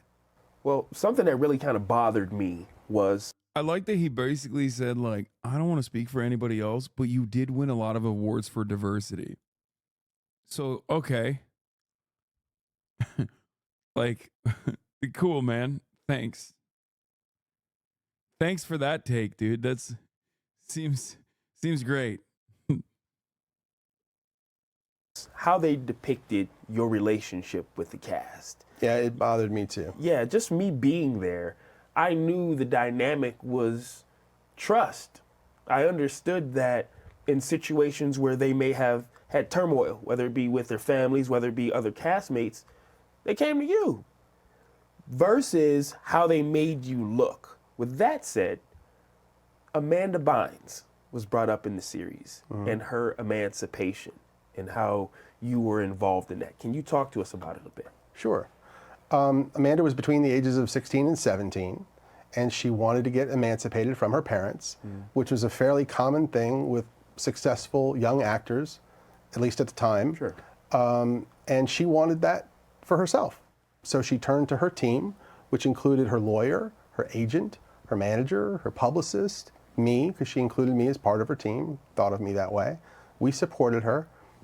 She tried to get emancipated. It ended up not working out. She didn't. Well, since we're here, let's stay here for a moment. There was also an incident where she had ran away from home, if you would. Can you talk to us a little bit just to clear the air of exactly what happened in that situation? Yes. One night, it was very late, well after midnight, 1 or 2 in the morning. Phone rang. I answered. It was Amanda. She was upset. She was in distress. She had had some conflict with her parents, I think her father, and she called me. I was immediately concerned about her safety. Dan is an out and about socialist that chatter might be him.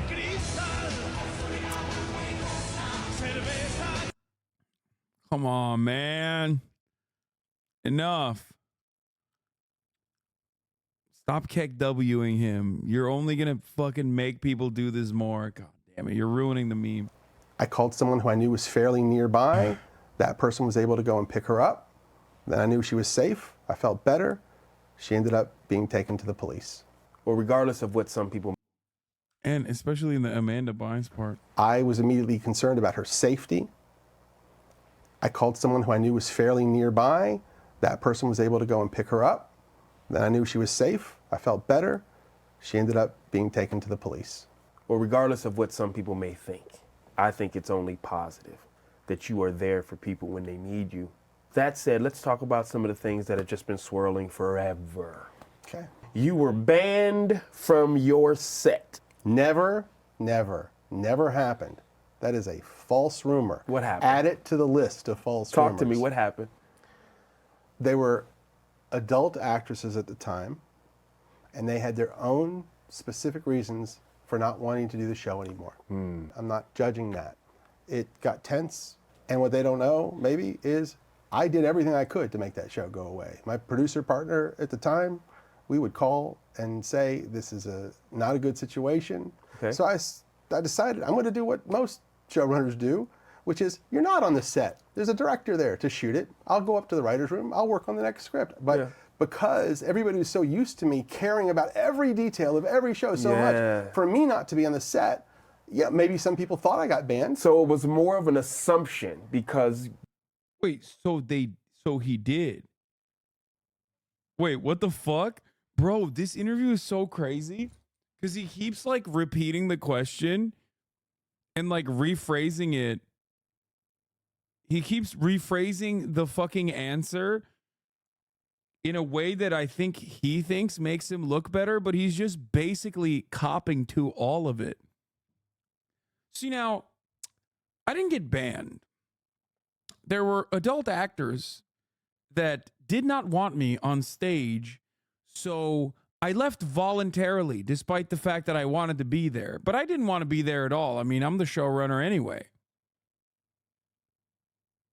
You see, I wouldn't call it a ban. I would call it a exile, right? A self-imposed exile.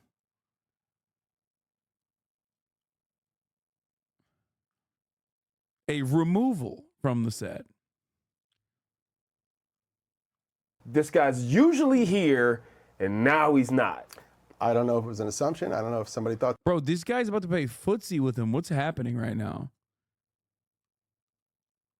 The adult actors were previously child actors. When he says adult actors, is he talking about like fucking Ariana Grande or some shit? Like, who's he talking about?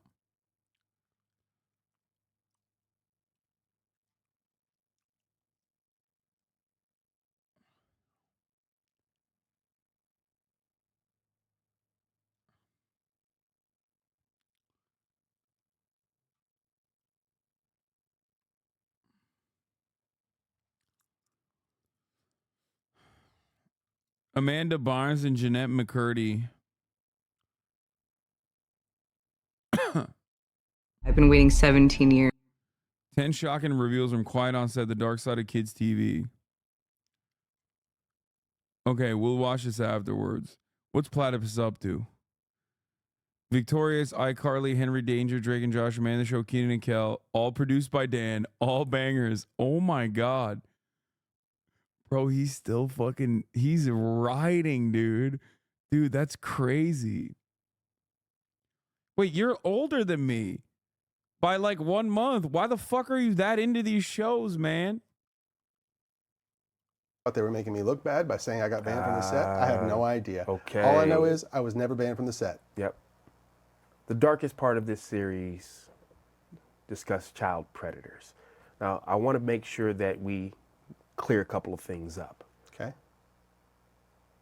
Brian Peck was not hired by you. No, I did not hire Brian Peck. This was a Tolan Robbins production? Yeah.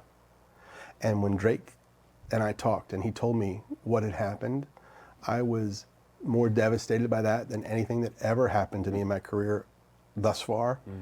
And I told him, I'm here for you. What do you need? Which Drake mentioned in the show that we watched last night. And next, I heard that he went to court when this guy was being tried, Peck. And when Drake walked in, he saw 50 people sitting on the side of the courtroom supporting Peck. A lot of them pretty famous. Of course, Drake was devastated that that happened.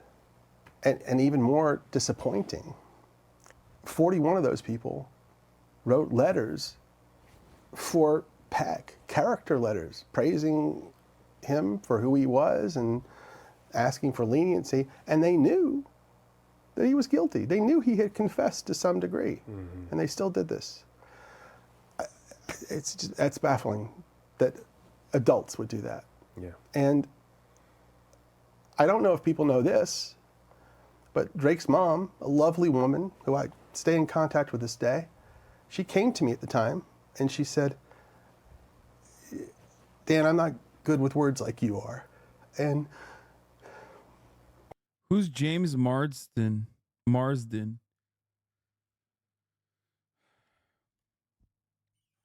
James Marsden, Taron Killam, and stars who signed to Brian Peck letters of support devastated Drake Bell, says Dan Schneider.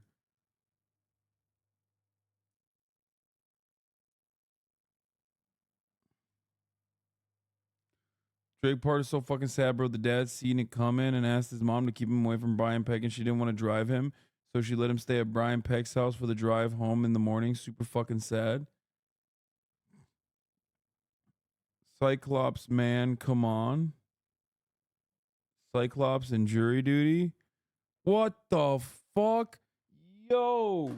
Wait, why the fuck was this guy like...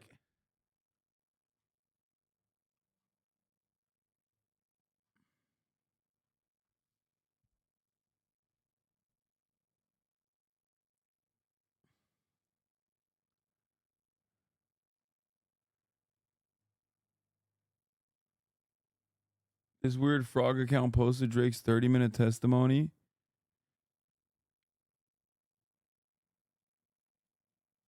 Green Lives Matter? What the fuck is this account?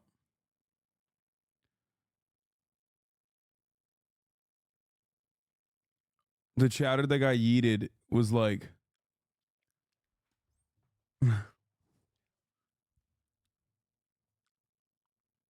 immediately came in and it was like, oh, which one? No, the one that came in and was like, just watched your YouTube for 10 minutes. Don't you think you're spoon feeding? Don't you think you're spoon feeding into polarization? Yeah, dude. Like even in this case, you know, it's polarizing. It's polarizing the people who want to diddle kids. You know what I mean? You can say anything is polarizing. Yeah, if you look at my fucking YouTube page and you go, wow, look at you talking about racism. Real polarizing. Okay, yeah, if you like the current order of business, then you're going to consider what I do polarizing. If you like, there's people that like everything. You know what I mean?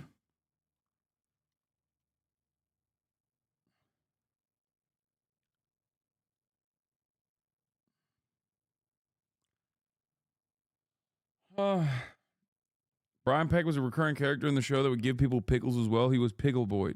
Dick jokes in a kid's show. Know your stars. Pickle Boy. He hates pickles. Pickle Boy. His pickles taste bad. Pickle Boy likes to hurt and tease pickles. Pickle Boy. What the best pickle boy in the world. Now you know, Pickle Boy.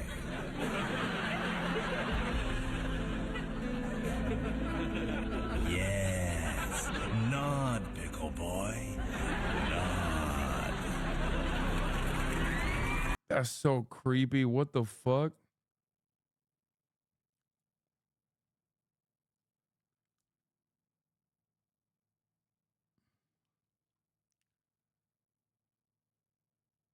Brother, Brother,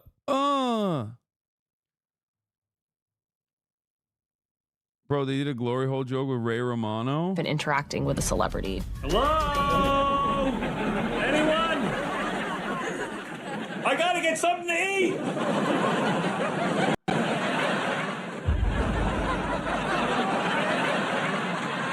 A pickle.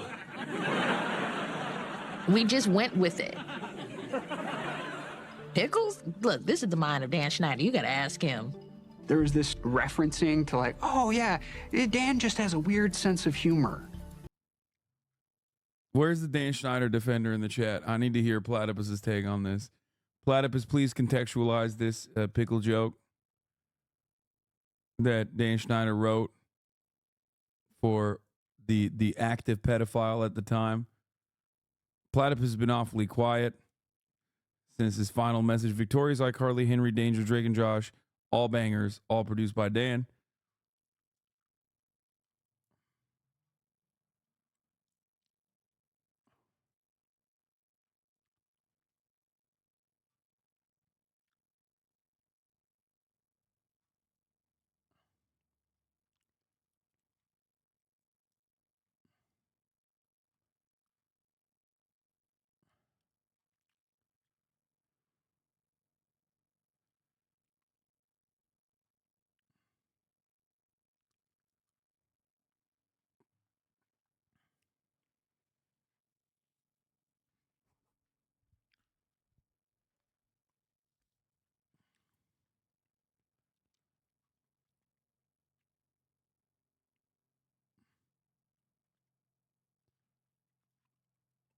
All right.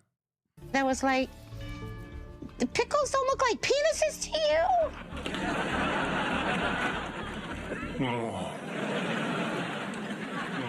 This is a children's television show. Wait, why is this in the show? What is the joke here exactly? There's this weird element of like, they all were able to like pull a fast one and get away with it. And that's like a part of the joke. I just don't understand like what the joke is.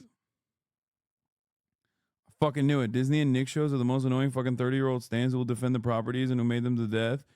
It's like how Michael Jackson still has so many shooters online, and for what? The chatter is divorced and is still defending his shit for what? I mean, it was formative in his childhood, probably. I don't fucking know. I don't really understand it. I will never understand like going ride or die. The only person I defend like that is Bernie Sanders. You know what I mean? And even then, I'm very open about his recent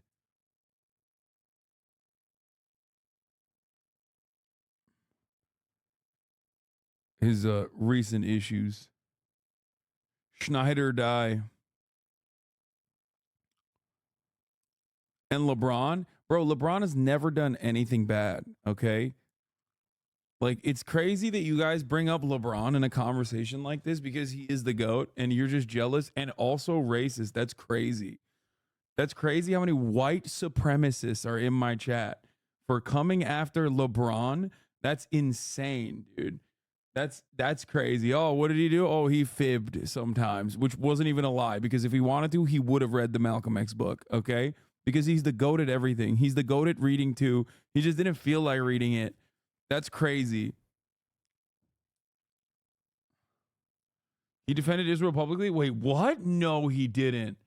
LeBron did not. Oh my God, please say he did not. Please, please, please don't say that. Wait, no, he did not. Okay, well, y'all are anti-Semitic. That's right. That's right, because you're anti-Semitic. And I've realized the anti-Semitism is just jumping out, okay? Honestly, without Israel, not a single Jew around the planet would be safe, okay? That's right.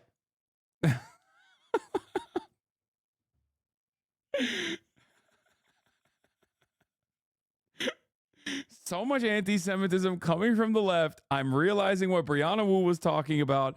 Turns out maybe Moses did part the Red Seas. Okay.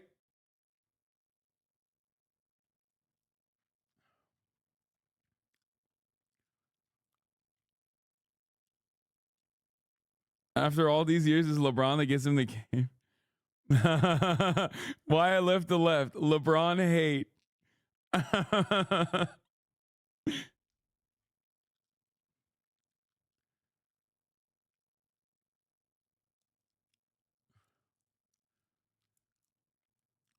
Honestly, it's fucked up. It's fucked up because honestly, I've been seeing a lot of Palestinian flags, a lot of watermelons in the chat, both racist and anti-Semitic. Okay, everybody knows it's called Judea and Samaria, and LeBron knows it too. Okay, LeBron ruined Space Jam 2. Okay, I agree with that. Space Jam 2 sucked, and LeBron was terrible in it.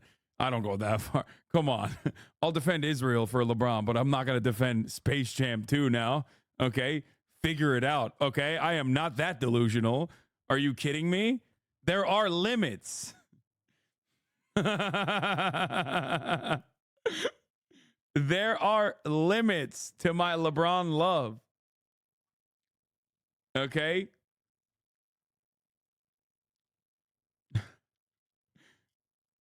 Look where this is from, brother. Anadolu Ajans. Yeah, it's Turkish. Middle East. Kyrie Irving wears keffiyeh to show solidarity with Palestine.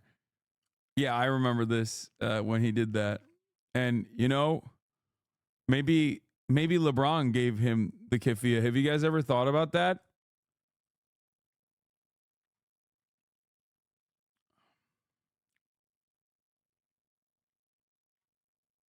Yeah, that's right. I'm leaking it. LeBron gave him the keffiyeh. Yeah, you should start thinking about it like that instead. You should probably start thinking about the top of the hour ad break because it's coming for you as well. And if you were LeBron, you probably would have seen that coming too because he sees everything coming.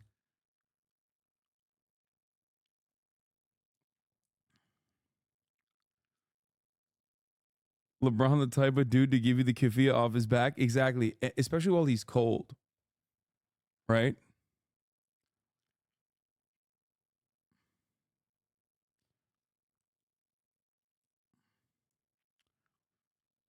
LeBron James.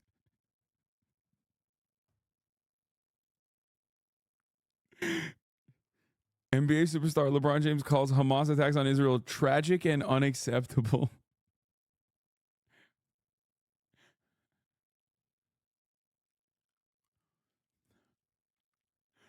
You know, I agree. I mean, they were. Well, I mean, I do agree that they were tragic. I mean, that's not even a joke. Like that part, I do agree with. And I'm not just saying that because LeBron said it. Okay.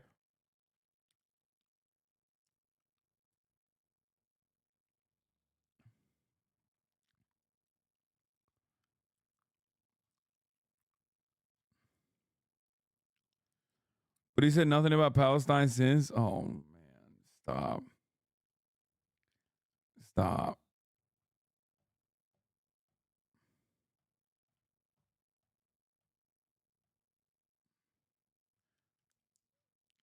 He's been working really hard. That's probably why he hasn't seen what's happened in Gaza. That's probably why he hasn't said anything.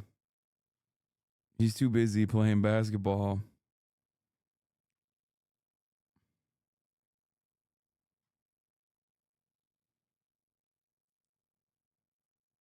That's what it is, yeah.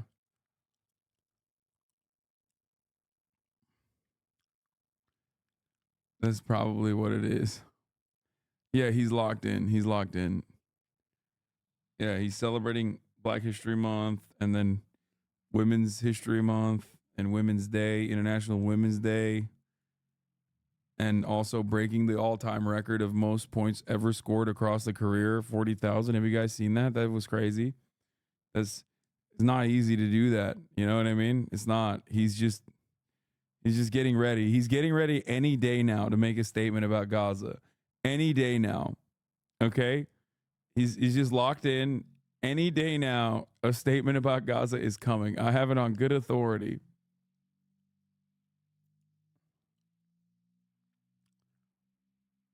On his podcast. He's a podcaster now. So he has time to say it on his podcast. He said it on his podcast. You didn't hear it. He's probably said it on his podcast. Yeah. He's locked in. Why are you sending me this tweet from March 20th where he says, "Where can I watch the new X-Men 97 animated series? I loved it back in the day." See, he's busy. He's busy with other stuff. It seems like he's really busy trying to find the X-Men. Oh God, that's so bad. How do we get here? How do we get to LeBron? I should have never brought up LeBron.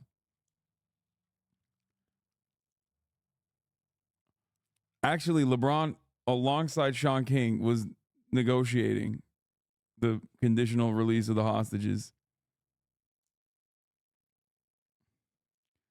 LeBron got called out for being a Zionist. Actually, wait, what? Okay, dude. Okay, dude. Okay, dude.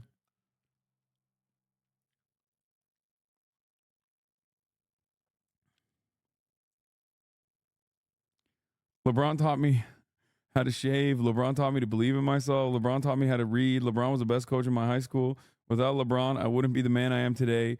He is and forever shall be Le King, Le Goat, Le God. No, I'm not going to play that.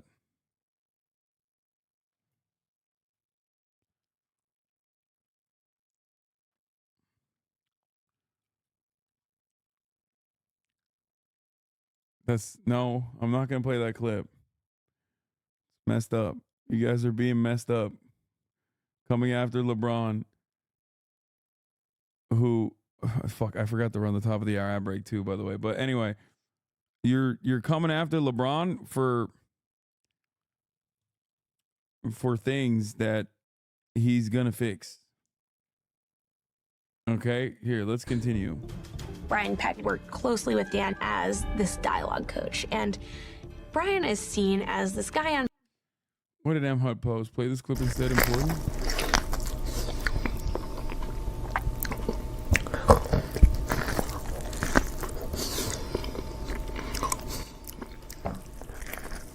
Is this ASMR? Is he doing ASMR? God, he's so sweaty.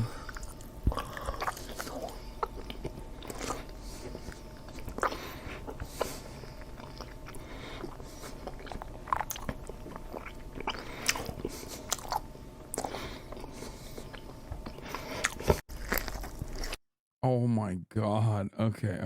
Who's just helping with the kids. He's very much one of the cogs in the Dan Schneider machine. I'll see you in hell. Brian first connected.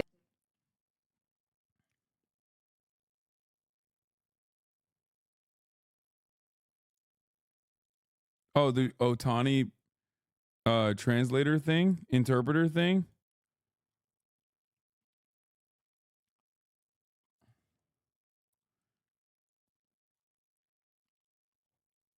Okay. Let's get back to this. Well, no. Did you guys see that?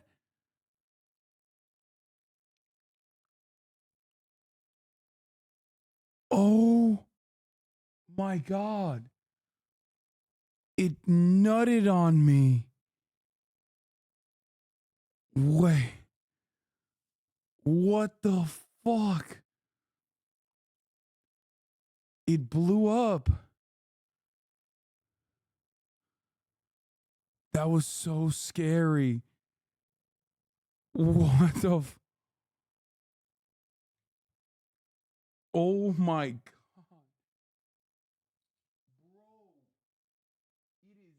Everywhere. It's on the wait, can you see? I wonder. Can you see from over there? It's like it's got a pattern. Look. It's sprayed on me. It's sprayed on the fucking treadmill on the wall. It's all over my shirt.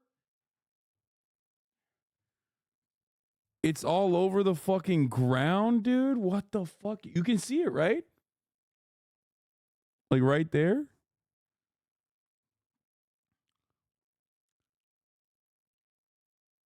Oh my God. Okay, well, my stim toy broke.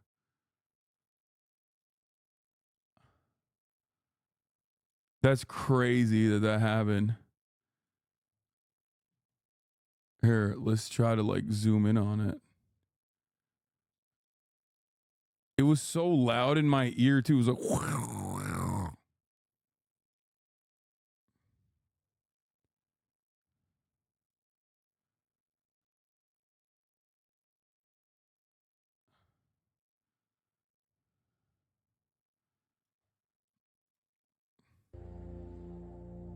I was losing my hair. I had these big dude, what the fuck? Yo. Yo, that's so much water directly in my ear. It's the whole thing.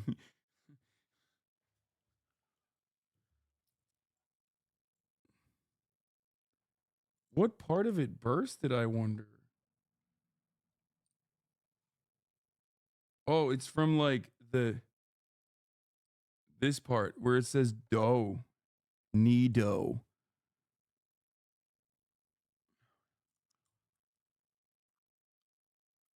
That that's just toxic, dude. You need to wash it off.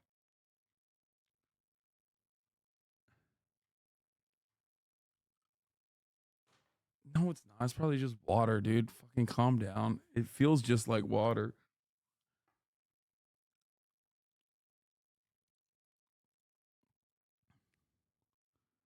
Bro, look at how much water just squirts out of it, dude. Look at the amount of water that just blew. Like it's so powerful. It's just one direct stream. Okay, we got to play it in slow-mo.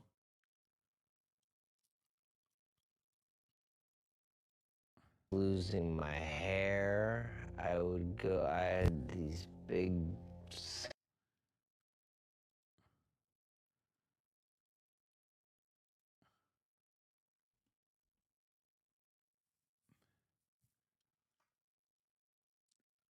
I was a little stressed out, yes, from the heavy subject matter that we were covering, and it fucking destroyed me. hair. I had these big scabs on my head. No way, y'all made it already? That's great, bro. What the fuck? You guys made it already? What's wrong with you?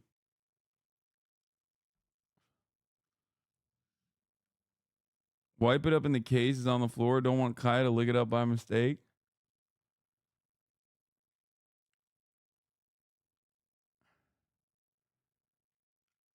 Reaction time pretty solid? I don't think so, man. I mean, I guess you guys didn't even see it happen, so. Hair, I had these big scabs on my head.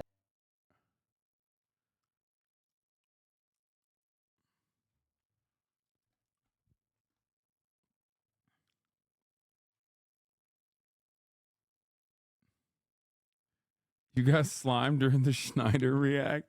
Stop. And I was going to the doctor, and the doctor was asking me. I had these big. I hit the mic.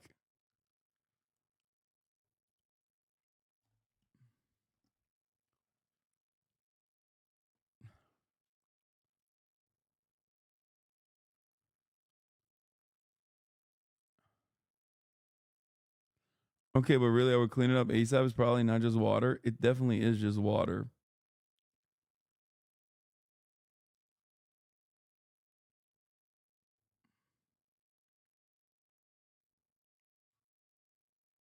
Scabs on my head.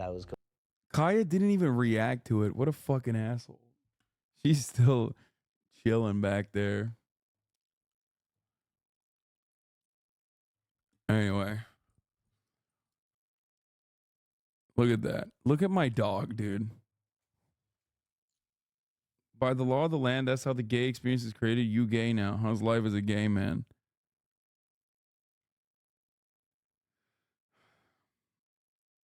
You looked so tranquil, too. Fuck,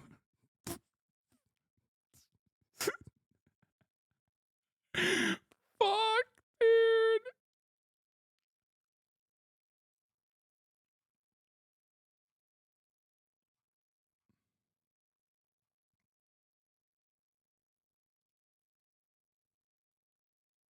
I don't know if this is TOS. I'll let you decide. What? No, it's not TOS. It's so stupid.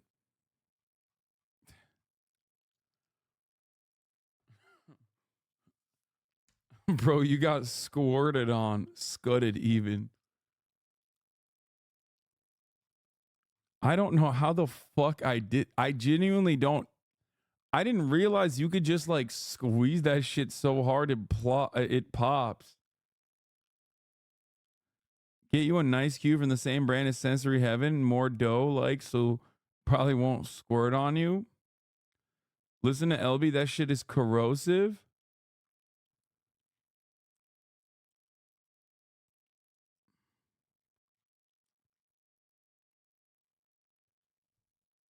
It's fine.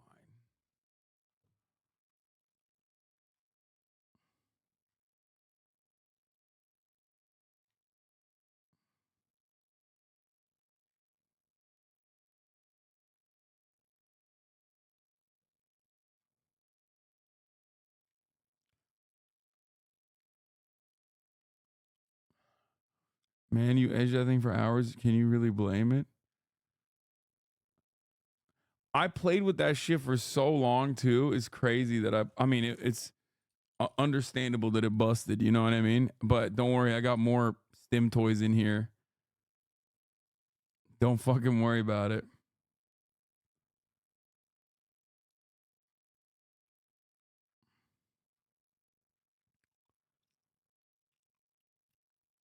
Fine. Not in legal legislation at all, but I've always felt appropriate punishment and chemical castration for these crimes.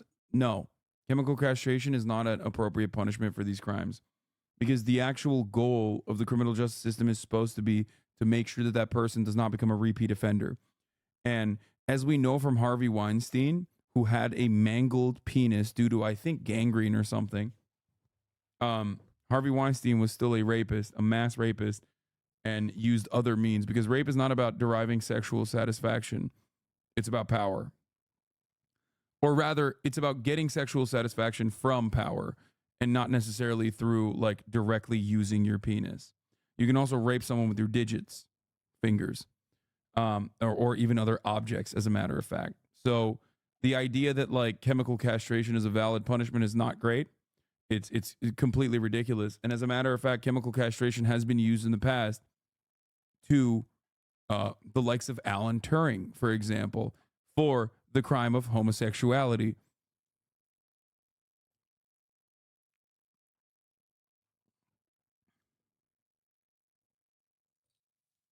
That's right. For those of you who didn't know, despite the fact that did it make him not gay? No, it made him kill himself.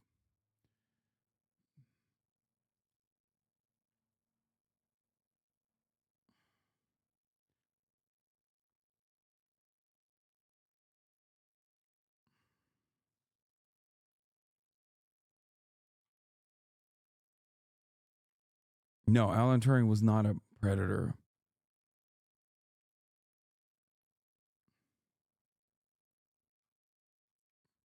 Yes, as I always say, justice is about justice. It's not about vengeance.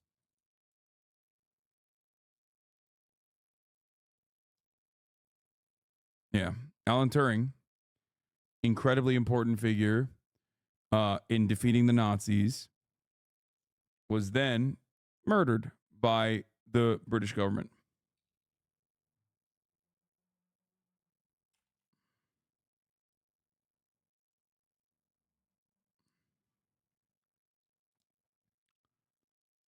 Basically, the father of computer science. Yeah.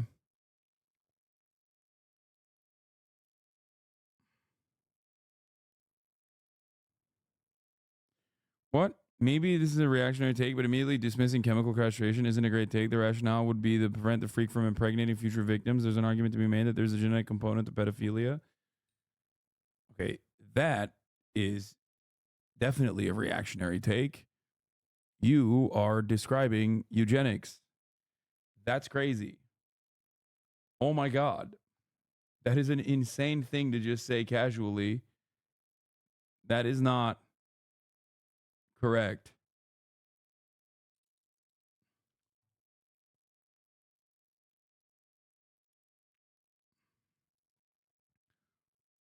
Prevent the freak from impregnating future victims is also, I don't even know what to say. How do you rehabilitate a pedophile? I don't think there is enough research in this field. Like, there is a couple different things. I mean, there are some, but as far as I know, there aren't great ways at this stage. It's a taboo topic for understandable reasons. But beyond that, it's like there's a couple things I talk about when I talk about criminal justice reform. Okay?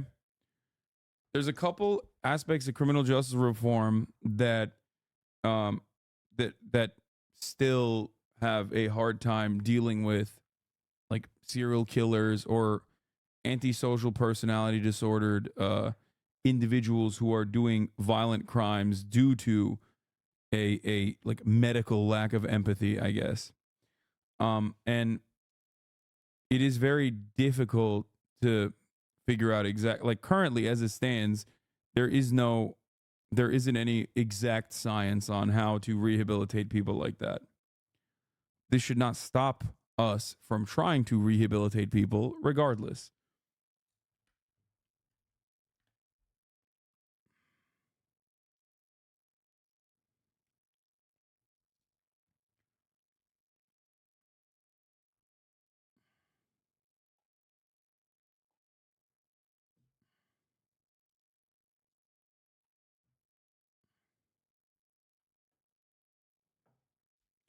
I can share studies showing A, no biomarkers for pedophilia, B, chemical castration has no significant effect, and C, CBT and rehab is most effective. CBT?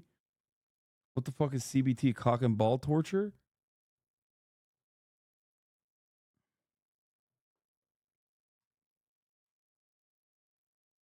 Oh, cognitive behavioral therapy. Jesus Christ. Pedophilia is considered a mental disorder, and there's some research on genetic cause, but it's not conclusive whatsoever and definitely not enough for chemical castration.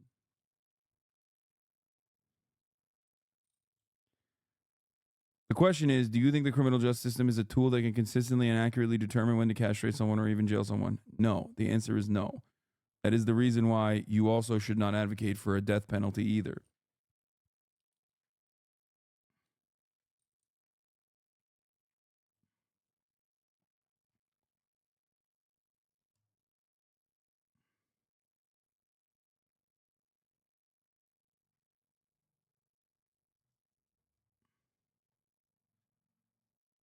Yeah.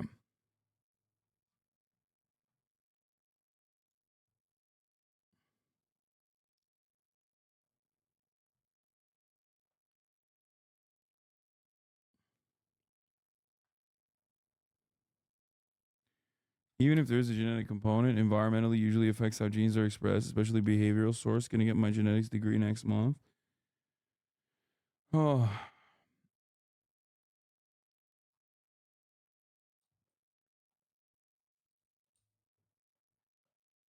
Would it be moral to advocate for forced vasectomies? No, because that doesn't do anything, guys. A vasectomy doesn't actually fucking take away your sex drive. Like, I don't understand why you guys are so obsessed with like somehow fucking trying to castrate people. Like, what the fuck? It doesn't stop sexual assault at all. And sexual assault in general is not a matter of like someone being really horny. Like, that's not how sexual assault works. No, I'm not hating you. I'm just simply trying to explain something very important. Okay? People don't understand this, and it's a very common misconception. People think you get like unimaginably horny and then you do a rape. That's not how it works at all. Okay? It's mostly about like dominating another person, humiliating another person, like harming them. It can be a multitude of different things, but it certainly is not about like, you can derive sexual satisfaction from doing those things, but ultimately it's not like the way you understand sex. You're not like, oh my God, I am so horny. Like, that's not how this works. I don't know how to describe it other than that. I'm sure you know a lot of this audience were from the RadFem pipeline. Yeah. How are you entertaining literal eugenics? I am not. I am actually personally, legitimately fucking saying that it. Open your goddamn ears. I'm not the one who. Am I the only one who got fucking blasted in the ears, but I can still hear clearly? I have straight up said the exact opposite of that. I have taken the careful steps to describe exactly why that is not a solution at all. That doesn't even stop the offender from offending again.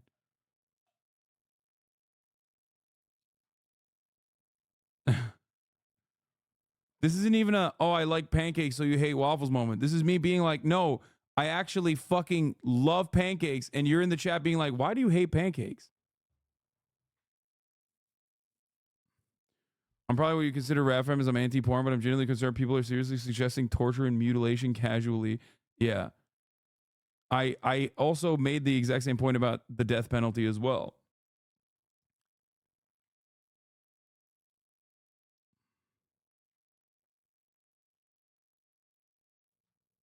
Anyway. You don't even realize that you and Dan have one thing in common. You entertain children for a living. Brother, you are literally older than me. Self-admitted.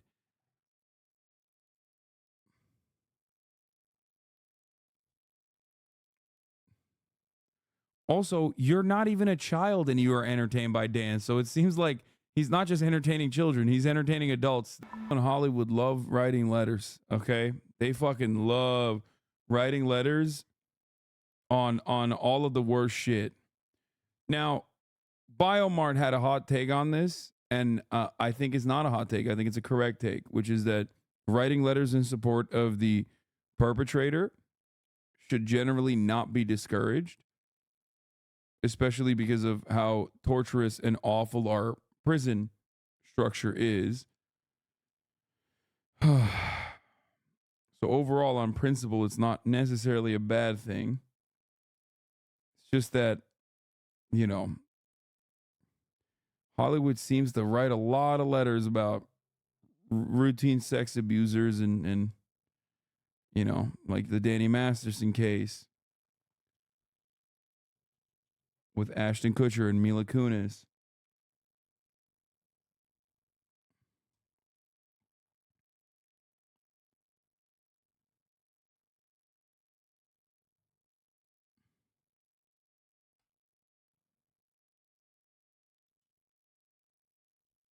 Did anyone mention that another writer for Nickelodeon, Joseph Smith, was mentioned in this documentary by name? Was on How to Catch a Predator. I saw misinformed. How can you be misinformed? How can you be misinformed about like a 15-year-old's capability of being tempting? No, you're just fucking saying that because you feel like an asshole now because the letters were released. What the fuck? If they weren't told it was a 15-year-old?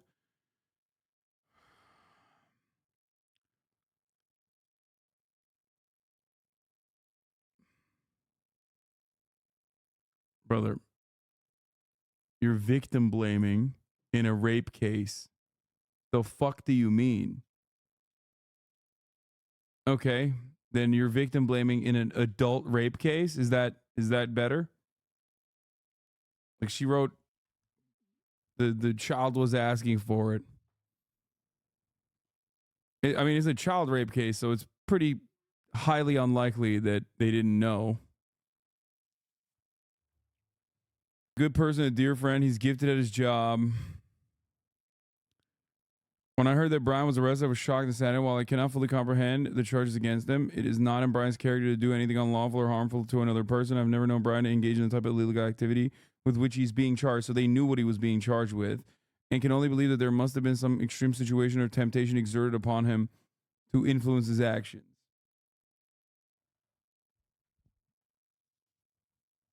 That's the letter. She knew what the charges were.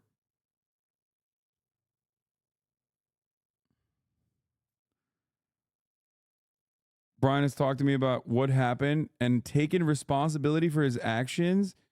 It took courage to talk with me about his transgression, and I have doubt in my mind. I have no doubt in my mind that he will take whatever steps necessary to make sure that this never happens again. I've been an actress for 35 years, although the past 5 years I have worked almost exclusively as a director. In those years, I have worked with hundreds of people, and I can say without hesitation that Brian is one of the most honest and trustworthy people I've ever met. I would hire him today to work with children and young adults in my projects because I know he's excellent at his job. He cares about the people he works with, and most importantly, he can be trusted.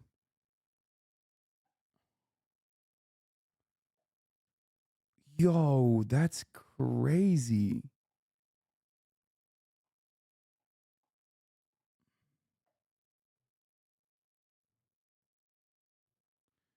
One of the people who wrote a letter spoke recently and said that they knew it was sex with a minor. He said that Brian implied it was someone being 17 and lying, but they knew it was a minor who was assaulted by a grown man.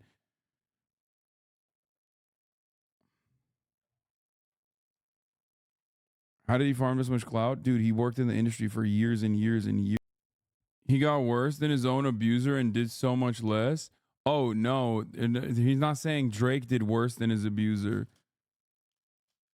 He's saying Drake got a worse sentence. Not really, though. He only got 2 years probation. So technically, he didn't do any prison time.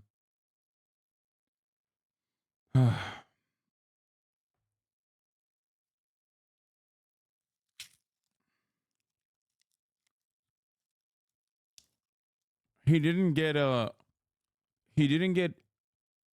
worse sentence than his abuser. But I think the impact on his life was obviously worse because the fucking dude was able to like go back to work. I mean, there's still people in here that like think that he like raped a minor and then escaped to Mexico or some shit.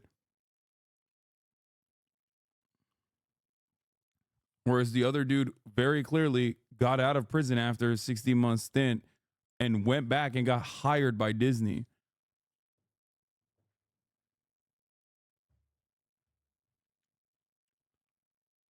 Wait, didn't he? No.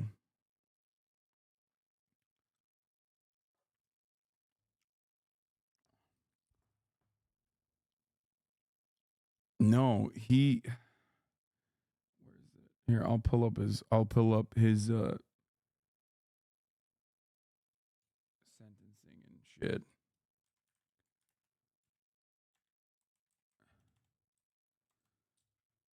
Okay, where is it? Drake Bella just reckless and irresponsible text the minor.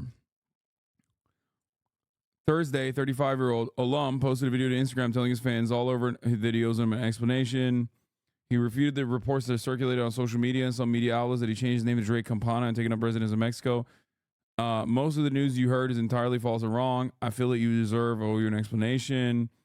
I know this moved very quickly for you. It's been a 3-year thorough investigation into every false claim that has been made, and it's not me telling you that the claims are false, but the state of Ohio has proven the claims to be false. If these claims were remotely true, my situation would be very different. I would not be here at home with my wife and son. But that being said, I'm not perfect and I make mistakes. Bell said he responded to a fan without knowing their age, and when he learned their age, he ceased communication with the person.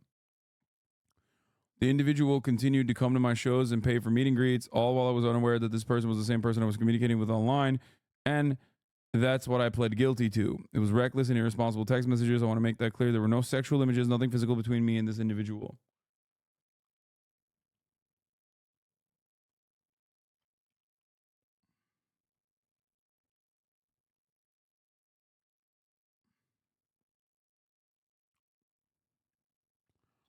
Bell noted that the interactions took place over text and that he wasn't charged with doing anything physical or disseminating any images. When I was presented with a plea deal because of the messages, I felt this was the best way to get this over with quickly.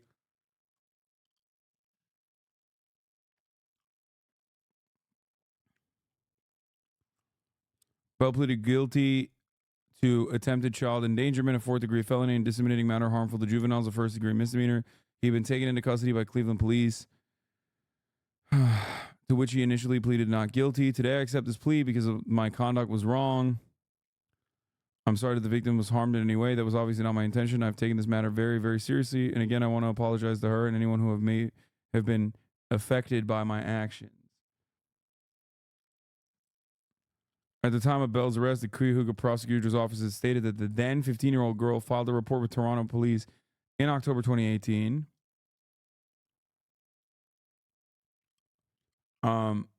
Stemming from an alleged 2017 incident in a Cleveland nightclub involving herself and the star.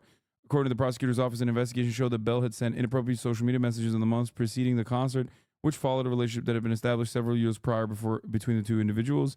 During the sentencing hearing, the now 19-year-old woman read a victim impact statement accusing Bell of being a pedophile, grooming her, and sexually abusing her. She also said Bell had caused her indescribable pain. In a July 12th statement, Bell's attorney said today's plea and sentence reflect conduct for which Mr. Bell did accept responsibility. The victim's allegations that went beyond that, which all parties agreed not only lack supporting evidence, but are contradicted by the facts learned through extensive investigation. As the court made clear, this plea was never about sexual misconduct or sexual relations with any person, let alone a minor.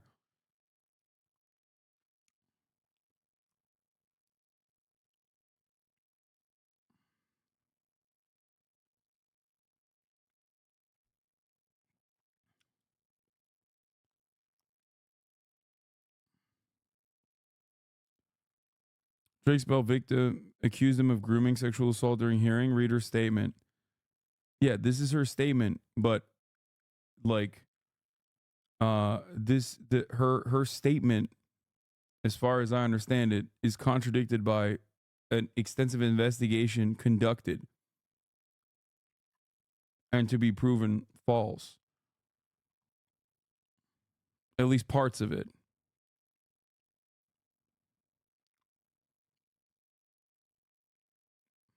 He definitely did do some fucked up shit, in my opinion, as far as texting fans, regardless of or social media messaging fans, regardless of what whether he knew their ages or not, especially when they were fucking like 13, 14, 15.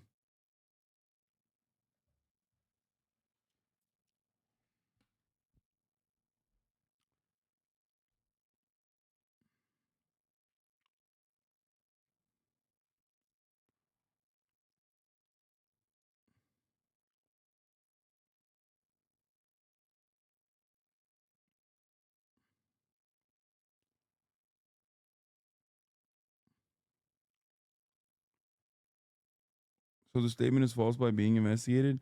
No, this is an impact statement.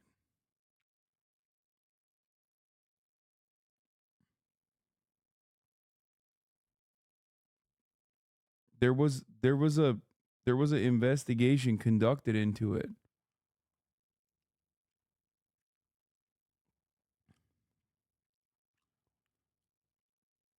Bell issued his own brief statement via Zoom.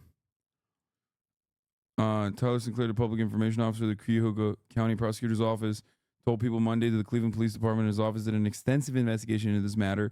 Numerous factors, including the strength of the evidence, were weighed during our plea discussions with defense counsel. The victim was consulted throughout this process and approved the final outcome.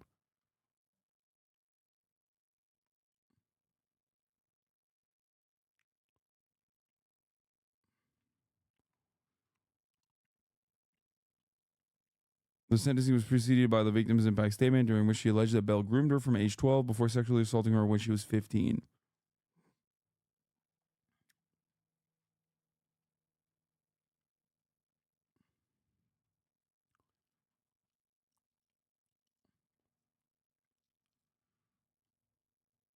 I started off as a fan of him. I was definitely one of his biggest fans. Everyone knew me as a child, knew that he was a hero to me.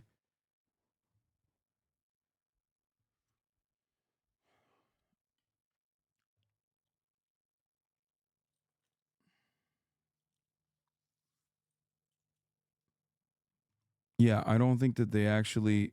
When I was 15, I noticed a huge shift regarding his treatment and attitude towards me. When I was younger, he was sweet and actually wanted to talk about my life. But at 15, he started sending me messages about how, quote, hot I was. Summer 2017, I messaged him telling him that I was going to see him in a concert in the following months. He replied by telling me that he couldn't wait to see me. He also asked me, quote, how old are you now? I told him 15. He then told me to, quote, hurry up, don't smile at me. Not too long after that, his messages to me became blatantly sexual. This eventually led to many months of inappropriate messages and photos being exchanged. If there were inappropriate photos being exchanged in this text conversation, the Like this is the part. These are the parts that the court found to be not true. If these parts of the testimony were actually correct and found to be true, the charges would be very different than the charges would be different. It would be solicitation of child sexual abuse material, solicitation of a minor, child endangerment, not an attempt at child endangerment. That's not true. You're pissing me off. That's not how plea deals work. Yes, you get plea deals on what you can actually charge people with. You oftentimes will be able to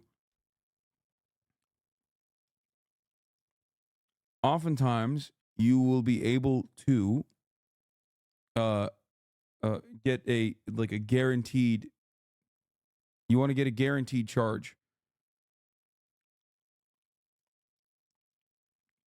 However, if there is photographic evidence on correspondences, it's the easiest fucking charge to stick of all time.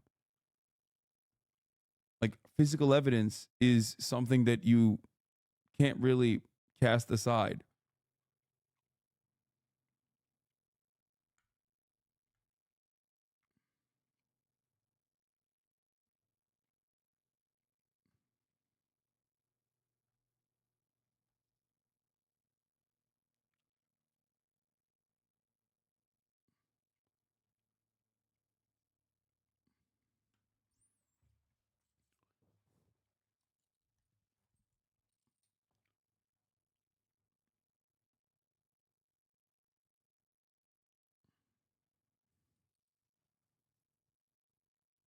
It's not like physical evidence of any other sort either. It's not something you can delete. You can literally get it from you can directly subpoena the social media platforms.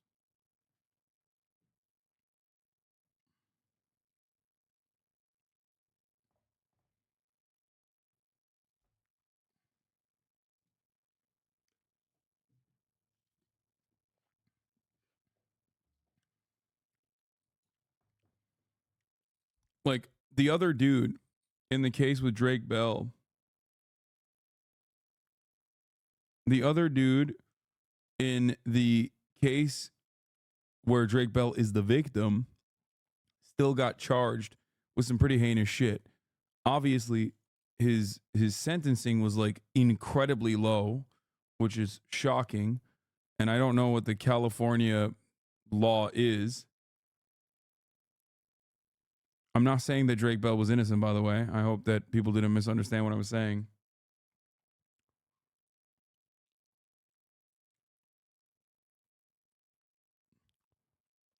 But like, okay, she was lying, but how the fuck do you know? No, you're talking to was real. No, dude, I'm telling you, he's not innocent at all. This is not a good thing that he did. This is a very bad thing that he did. I don't know how else to fucking describe it under, like, you guys are yelling at me over things that I'm not saying.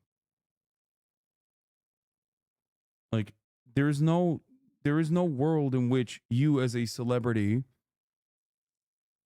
text a fucking 12-year-old and that shit's fine. Like, no, it is understandable that he was charged.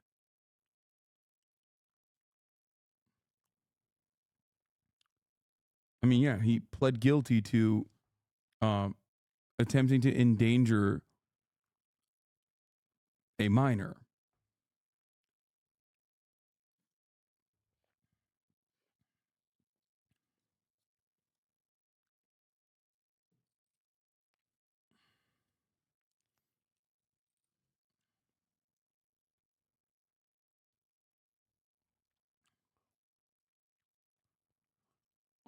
As far as people saying like the only time that there's any sort of investigation is if someone doesn't plead guilty is also not correct. I know that there's some paralegals and some law students in the chat, but of course there's an investigation that leads up to the court case.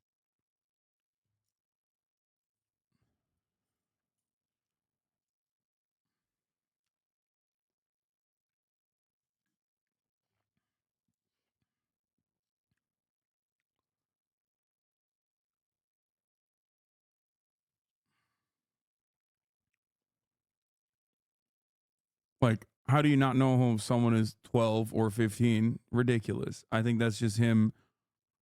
I think that's just him saving his ass.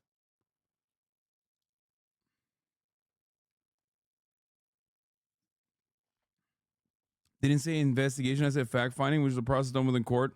Hasan, you said that the court found the victims to be uncredible, which is simply not true, as to no fact finding was done on the. Oh, okay. My bad. I meant investigations that preceded, or investigations that came before the court case, not the court. Especially considering that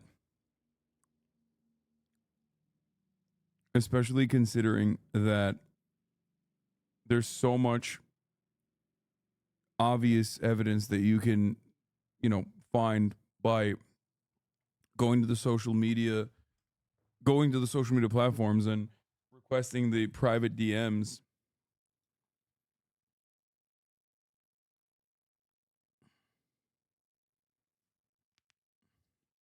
I think he was gross and did something illegal and tried to endanger a minor.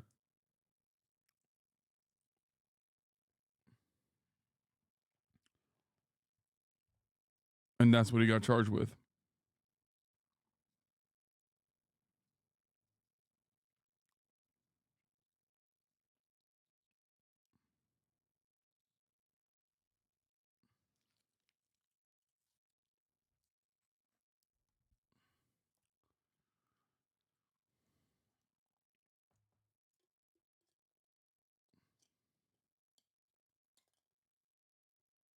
Anyway, there was more I wanted to watch on the Schneider situation. Let's finish this and then we'll do it. I was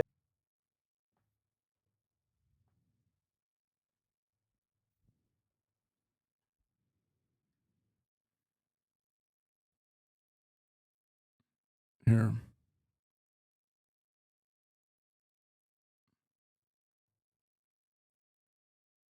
Drake Bell charges with attempted child endangerment.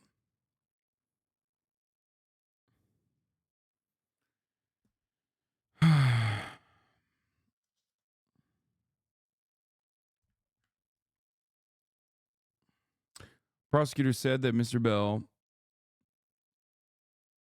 engaged in a conversation with a 15-year-old girl that was at times sexual in nature. An investigation by the Cleveland Police Department also revealed that Mr. Bell had sent the girl inappropriate social media messages in the months before the show, the prosecutor said.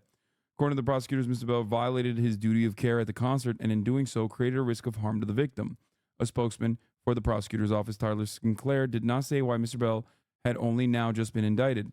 In a brief statement on Friday, Ian N. Friedman, a lawyer representing Mr. Bell, declined to address the specific questions. The felony child endangerment charge carries a sentence of up to 18 months in prison. Wait, there's not more information in this article.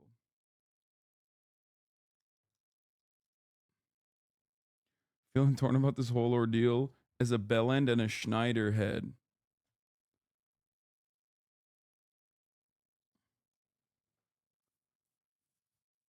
Not everything is saved forever. Yes, everything is saved forever. What the fuck are you talking about? Dude. Brother, sister. Let me tell you something. Everything that you write online is saved forever, okay? And they have multiple different avenues of getting that information. That's crazy. It absolutely is. The conflicting shit that I saw about it,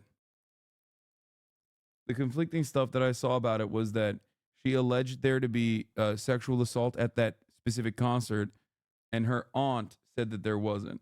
But I don't know. Like, the victim's aunt said that that did not happen, who she was with at the time. Snapchat? You think Snapchat data gets deleted? The fuck? No, man.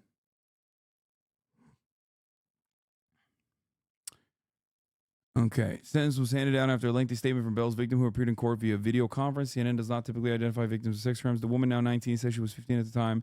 She exchanged texts of a sexual nature with Bellum, whom she had met through her aunt at the age of 12. He was a hero to me, she said. The woman also said in her statement that Bell had sexually assaulted her on 2 occasions, allegations he denied through his attorney. It was such a huge part of my childhood and attorney ruined my life. Bell's attorney, Ian Friedman, acknowledged that the pair engaged in text messages of a sexual nature. His conduct was not correct. It was proper. It was not proper, Friedman said, but I have to be very clear that what the victim is saying have not occurred here. Not only am I saying it, that it did not happen, not only would Mr. Bell say that it did not happen, but the evidence in this case would suggest that it did not happen. Now, that's lawyer speak is what you would say. However, as far as I understand, it's not just simply lawyer speak. A lengthy investigation that came before the guilty plea and the actual court case, the actual trial, showed it to not be true. Or at least there wasn't enough evidence to suggest that it was true. That's a better way to put it. We all know that this prosecutor's office would pursue child sex charges and go to great lengths and aggressively as they should, and I've seen it many times. They felt that it was a provable cause. I'm sure we would not be taking it. Oh, God, I hate that it's like they only went to the fucking lawyer. The media never fucking actually does a good job with this shit because this is all just his lawyer. Of course his lawyer is going to say this. I accept this plea because my conduct was wrong. During his brief statement, his identified victim could be seen crime. Bell's probation could be transferred to California where he resides. Yeah, of course the lawyer is going to fucking frame it like that. This shit is so annoying. Like journalism, man. Please do a little bit of it. It would be cool. Like, go to the fucking yeah.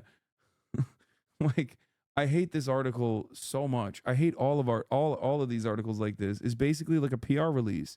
Look at how much look at how much the person who did the criminal acts and their defense attorney is being fucking featured in this article. Yeah, no shit, dude. Of course he's gonna come across like this. It's not journalism at all. I hate this shit.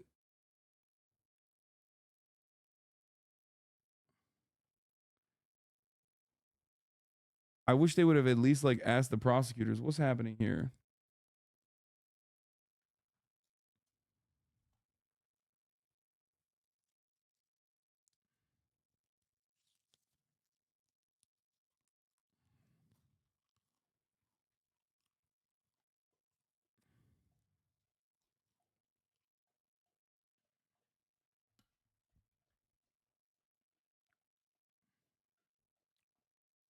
So read her actual statement or watch one of her interviews. Stop being dense. You're being really dense and I'm disappointed. I'm not being dense. I want the prosecutors to talk about the lengthy investigation that they conducted. I know what the victim said.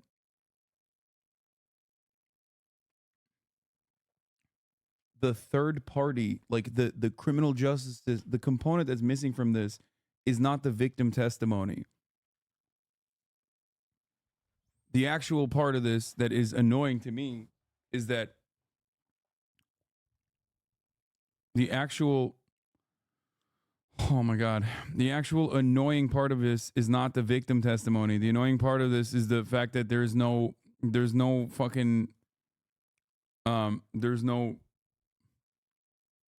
investigation or any discovery that led the prosecutor's office to come up with the charges that they came up with.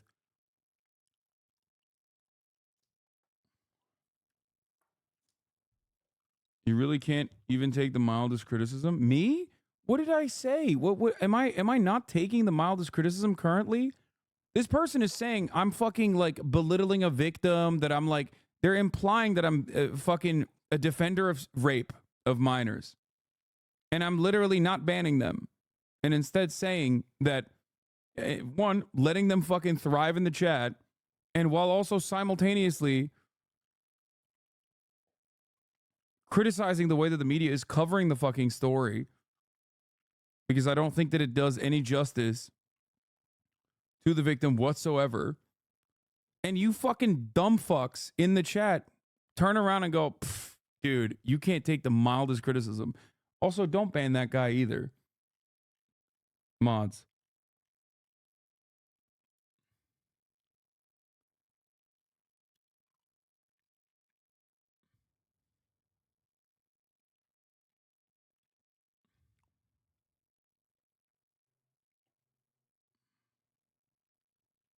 That chowder that got clapped is being calling you a misogynist as well. They were being annoying. It doesn't matter.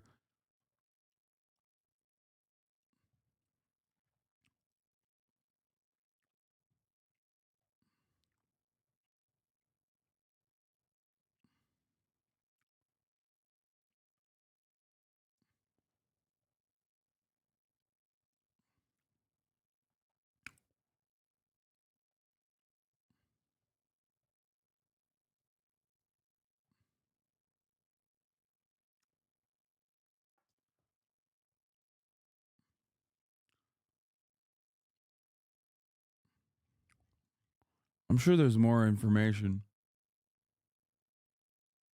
Why y'all doing my boy Dan like this?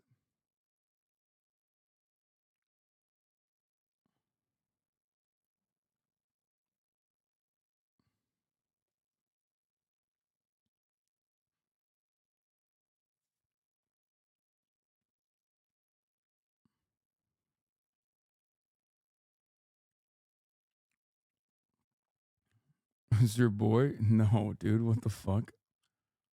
They're chatters are pretending that they're Dan Schneider fans.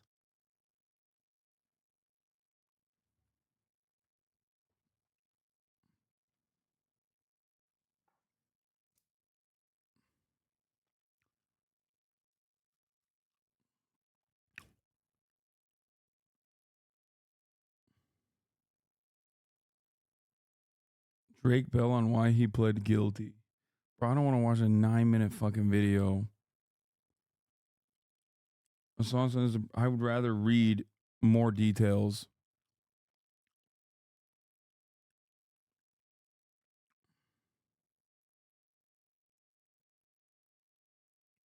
Anyway, I just want to let the record show that I don't think that Drake Bell is a good person either. But you don't have to be a good person to be a victim of sexual abuse as a child. Doesn't matter.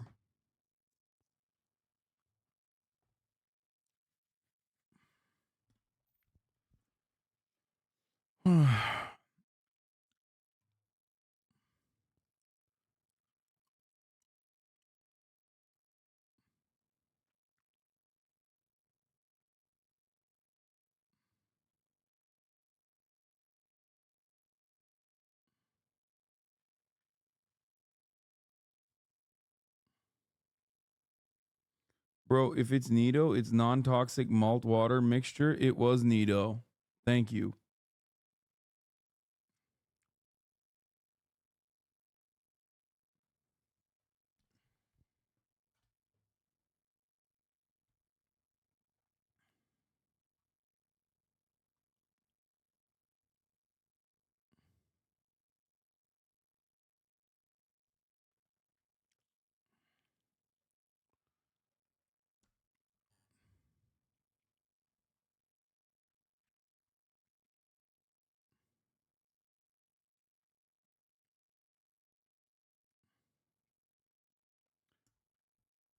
Can we end it on a high note and do some reacts? Oh, no, I wanted to finish the Dan Schneider cut. Would you help me with my speech for the judge? That's crazy that I paused it right before that. If people know this, but Drake's mom, a lovely woman who I stay in contact with this day, she came to me at the time and she said, Dan, I'm not good with words like you are. And would you help me with my speech for the judge? And I said, of course. And I did. We still don't know how Dan immediately suspected that Drake Bell was the victim in the fucking court case against Brian Peck. Like that, I thought was going to be revealed in the documentary. It was not revealed in the documentary at all. And as a matter of fact, that makes it way more fucking suspicious. Drake said it in the video. No, Drake said that. No, Drake said he called me and said that he would recognize that I was spending a lot of time with him. He didn't say that I told him. And that's why he called me.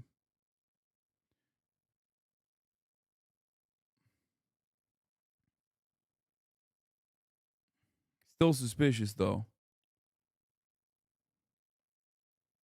He literally said he called me and asked me if it was him or if I was the victim. And then Drake admitted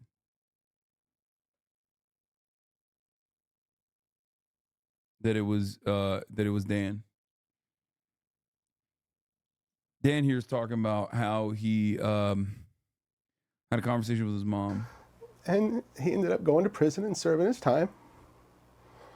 And yeah, that was probably the darkest part of my career. And here's the kicker that I really don't get.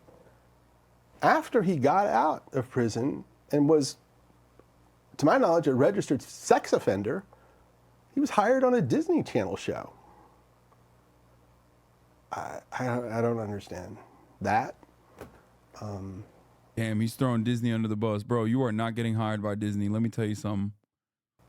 I don't understand. Yeah. I appreciate you sharing that, man. Are you okay? You want to take a minute? Yeah, I'm all right. Let's keep going. Yeah? Yeah. Okay. I think we really unpacked some important things. We set the record straight on a lot of things. Mm-hmm. Before I let you get out of here, I appreciate the vulnerability that you use in knowing that there's definitely things that you... Damn, this guy's really holding his feet to the fire, dude. Straight up. would have and should have done differently. Mm-hmm. Is there anything that we haven't discussed? Anything that if you could go back and navigate the journey differently, what would that look like? Yeah, there's definitely things that I would do differently. Damn, he stopped crying real quick. One, like that I think would be really, really important is when you're hiring young actors, minors, to work in television, I would suggest that we have a licensed therapist there to oversee that process for the specific reason of making sure that those kids really wanted to do this job, that they really wanted to be on television. Maybe they should even be informed about what that means. What's it gonna mean if you're famous? What's that gonna mean on social media? What's it gonna mean within your family? Let them find out. And then that way, if a kid doesn't want to be on a TV show, they can opt out. That psychologist, that therapist could come to us and say, this kid doesn't want to do it, or their parents aren't understanding of what's going to come. And then we could avoid the mistake of ever putting a kid in a TV show that didn't want to be there. And additionally, the main thing that I would change is how I treat people and everyone. I definitely at times didn't give people the best of me. I didn't show enough patience. I could be cocky and definitely overambitious, and sometimes just straight up rude and obnoxious, and I am so sorry that I ever was. And all right, when I watched the show, I could see the hurt in some people's eyes, and it made me feel awful and regretful and sorry. I wish I could go back, especially to those earlier years of my career, and bring the growth and the experience that I have now and just do a better job and never, ever feel like it was okay to be an asshole to anyone, ever. Look, Do I think his legal team approved this? Absolutely. Are you out of your fucking mind? It's in his house. It's on his YouTube page. Yeah, they 100%. So is consensus that Dan is just weird, or are there credible allegations of something further? I seriously don't see the problem with Dan. I don't know what glasses you guys have on besides cancel boner. Dude, come on. Like, the only reason why Dan looks normal in comparison is because the people in his orbit literally went to fucking prison for like actually raping children. Okay? Like, it is ridiculous, brother. You're talking about a dude who like was straight up making kids do a bunch of foot shit, constantly tweeting about fucking feet. Like, if this was Quentin Tarantino, it's a little bit different because that's adult feet, okay? But when we're talking about like deriving sexual satisfaction off of fucking children's feet, that is an insane thing to consider. What has happened to the people in your orbit? Great question. Okay, great question. I have never done anything that is even remotely similar to motherfuckers that have appeared on a stream one time. I didn't hire them. Okay. I didn't hire them. I didn't work with them for fucking years. Ridiculous to be like, well, you know what this is akin to? In order to defend our boy Dan Schneider, okay, as a Schneider writer, in order to defend Dan Schneider, you are now making it seem like some shit that like a Twitch streamer did is somehow in the same vein, okay, in the same vein as like, you know, me being culpable for it, okay. It's like throwing it's like saying that like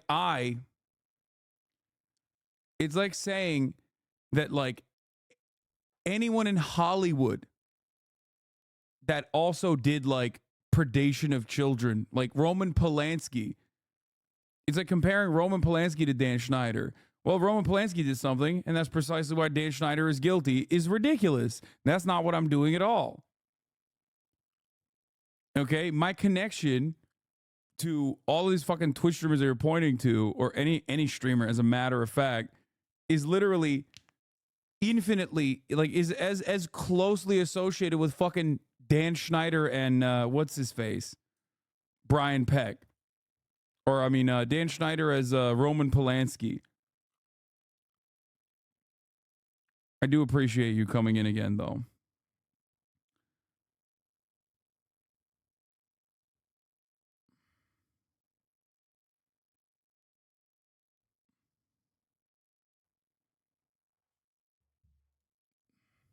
This chatter.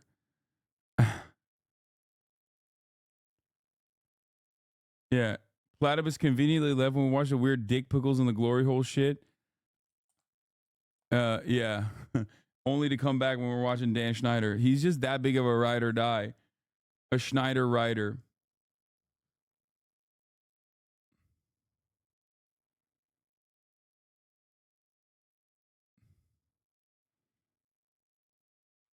He did. He was like, I don't care about this Drake Bell stuff. I'm back. I'm back now because we're talking about my main man Schneider. Can the chatter defend his classic joke from Dan? What the fuck? A funny video of the worthless Jamie Lynn Spears?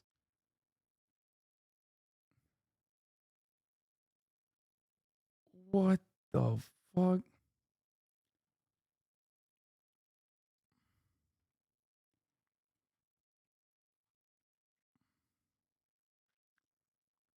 In the doc, they literally said that people on the set called it a cum shot.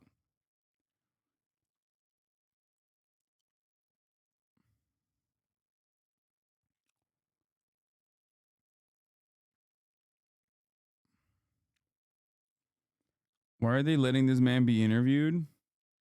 By the way, what do you mean? He's fucking rich. He's powerful. He's not in any legal trouble yet.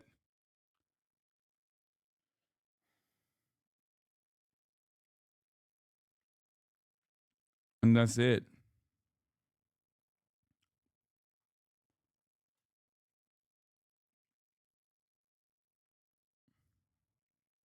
He's basically interviewing himself too. Yeah. He didn't do anything wrong. That's why he's doing a very fucking weird interview on his own channel and can't help himself from exuding pedophile vapors and looking like if Weinstein was born into a Weinstein-shaped bread pan. Jesus Christ. Yeah. That's why he hired his former employee to come and interview him and hold his feet to the fire.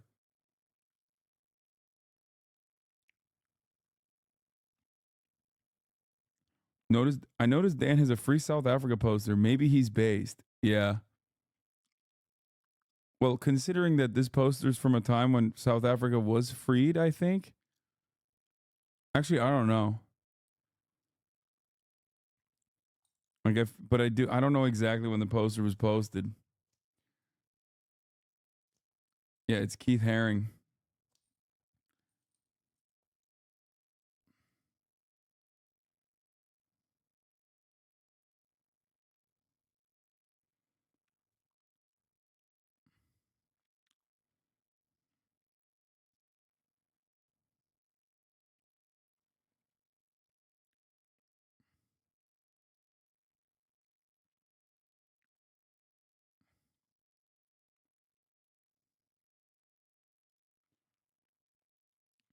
Fetterman says he would have liked to have heard from Netanyahu today. He also asked if he could sit in during the GOP lunch where Netanyahu spoke via video. What is this man doing? What is he saying?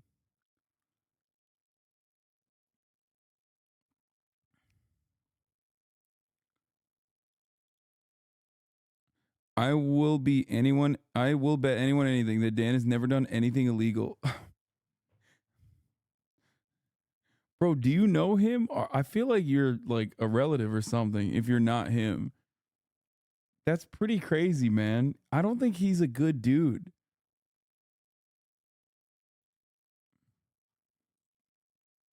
Like,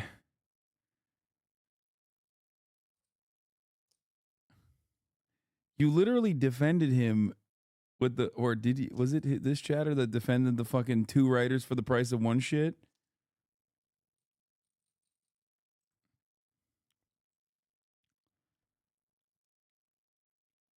Platypus 91 and I were on the same Bernie bus in 2020. He was cool then. I don't know about now, though. Wait, how the fuck do you remember?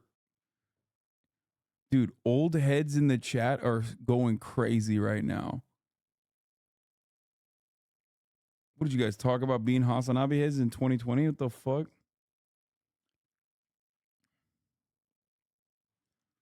I need this chatter. I need you, chatter, to explain to me what you think is normal about getting child actors in a room to have them show their feeties to Danzy Wanzy, okay? Like, what do you think was going on? Why do you think you wanted to see their little toesies?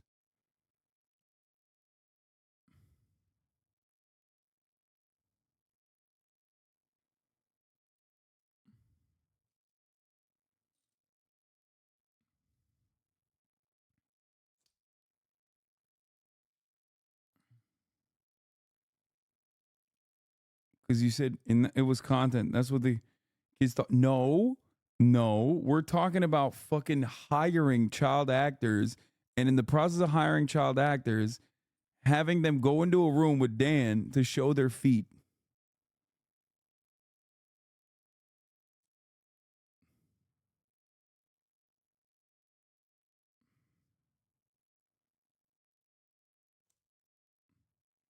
I don't even agree with you on the kids thought the foot stuff was funny. It's like weird, but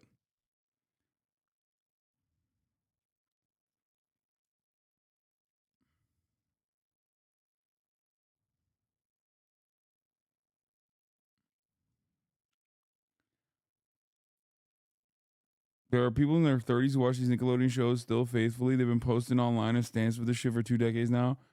From the Zanga and Live Journal days until now. If I walked into a room and my dad was watching Zach and Cody, I would put my foot down, pun intended.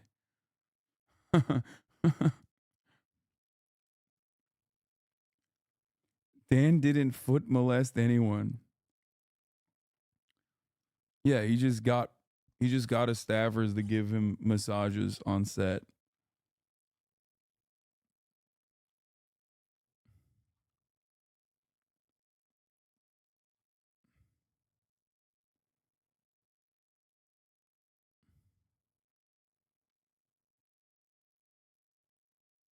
You're trying to squeeze content out of me, but I'm spent too. I'm not trying to squeeze content out of you. I'm just trying to understand your mind. It is fascinating. I also think that you might be Dan Schneider still.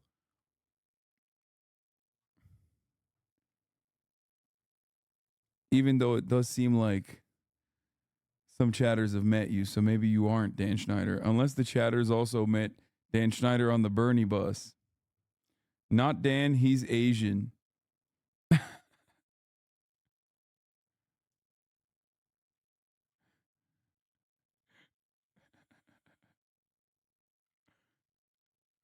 Okay, so I guess we're ruling out that he's Dan Schneider. Maybe the adopted son of Dan Schneider? I don't know.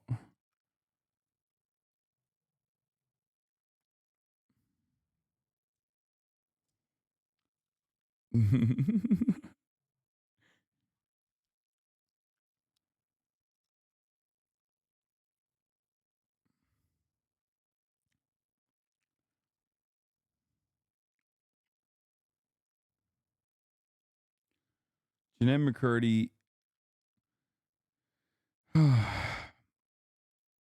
It's simple. The foot stuff has been highly criticized by the perverted minds of adults. The production team thought it was perfectly good content for kids. That's it.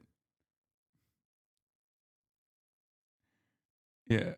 And a chatter in the chat also mentioned Jeanette McCurdy's book, where she details Dan Schneider giving her alcohol as a minor and also giving her massages. But I assume you have some smoke for that too.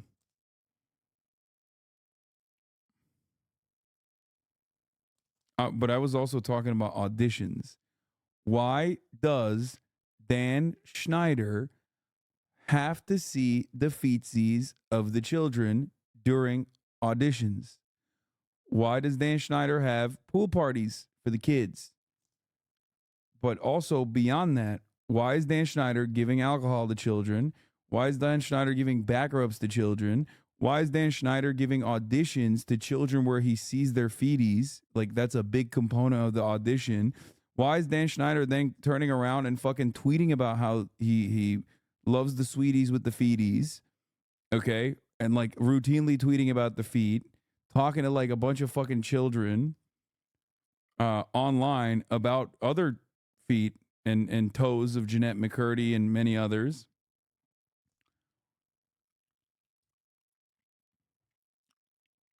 I'm guessing the auditions is because their feet is going to be shown on television. No, dude, what? That's not how that works, man. What the fuck? Bro. Dude would believe backroom casting couch is a real situation if presented with the opportunity, if Dan Schneider was doing it. What do you mean? There's no world in which your feet are important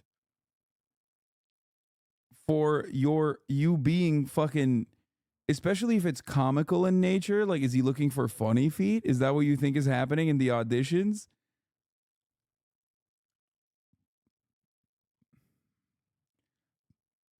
Please investigate this a little bit further, and you will come to the recognition that you are a little wrong. Their feet were in the script, of course, is relevant.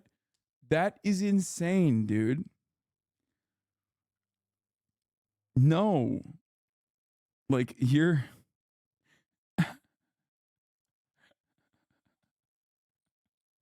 Unless someone is being hired specifically to be the foot model, no, it is fucking not relevant. That's crazy.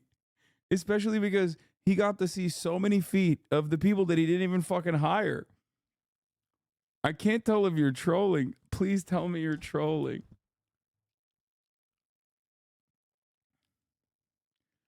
This has got to be a bit. There's no one. I don't think I've ever. Yeah. I don't think I've ever seen. Do you think he should have hired everyone who showed feet? No, that's not what I think. What I think is he should stop being fucking creepy, go back in a time machine, stop being creepy, and stop asking minors to show feet. That's what I think. Like, why are feet? You're like, no, feet have to be shown. That's crazy. How did you arrive at this position? That is not what I'm saying at all. What I'm saying is pretty much the opposite of that, actually. The opposite suggestion.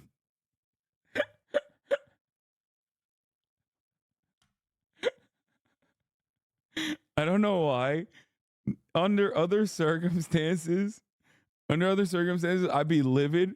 But for some weird reason, this chatter is fucking cracking me up. Because I guess because of the circumstances, like because of what he's defending and how he's defending it, it's so funny to me.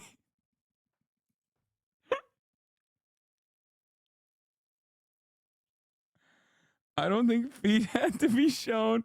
They think feet had to be shown. It's fine to disagree, but you weren't hired by Nick.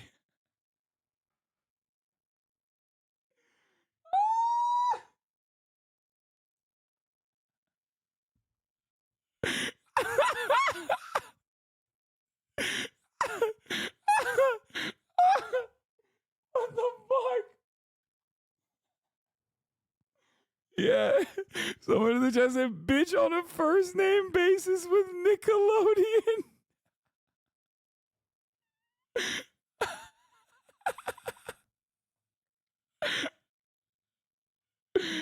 Yeah, dog, you don't know what it's like.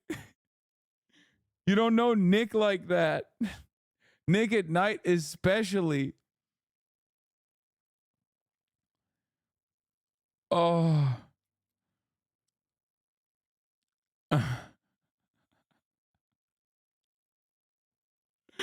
Dude, this is. That's awesome, man. Thank you.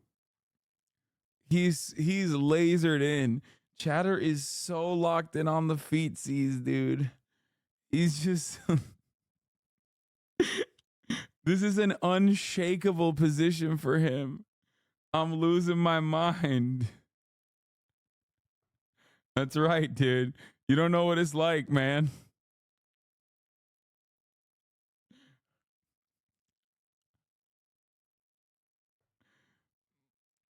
Oh. I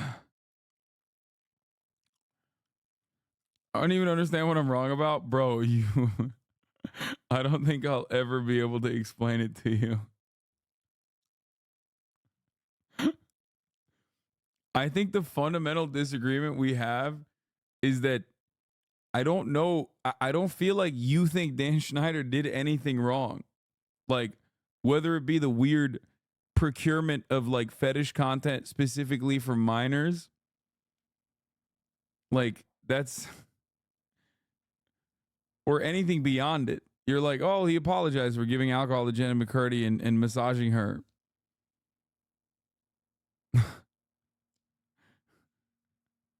You're like, none of this spells something nefarious.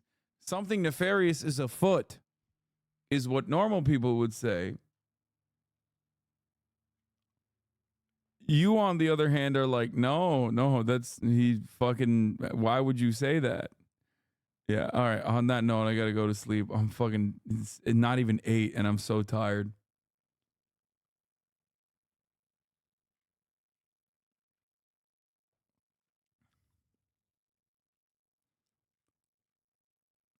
There's our disagreement. It wasn't fetish content. You perceived it. Oh, I'm perverted because I perceived it as fetish content because of my perversions.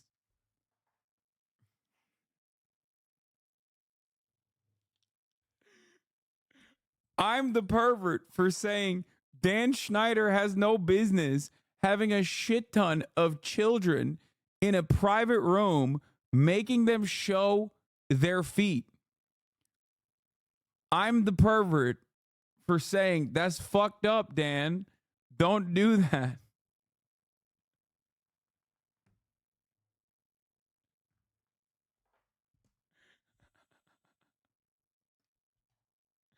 Are pigtails inappropriate? What? No, what the fuck? What do you mean a pigtail? What is a pig? Am I misunderstanding this? What?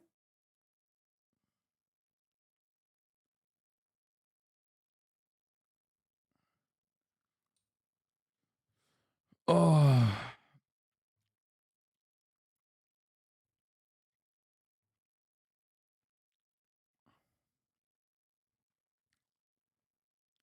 They're about to move the goalpost. I know, but like I don't even understand what the fuck pigtails are.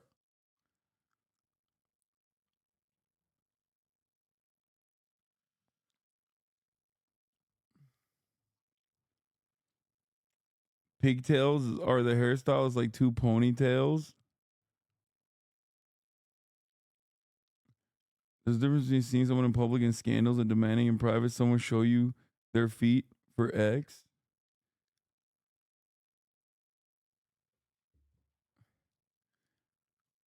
I guess the argument he's trying to make is that, like, well, you don't find it sexual, but other people do, so they banned it. I'm implying that anyone and everyone can make something sexual when it's not. Because other people find it to be a fetish.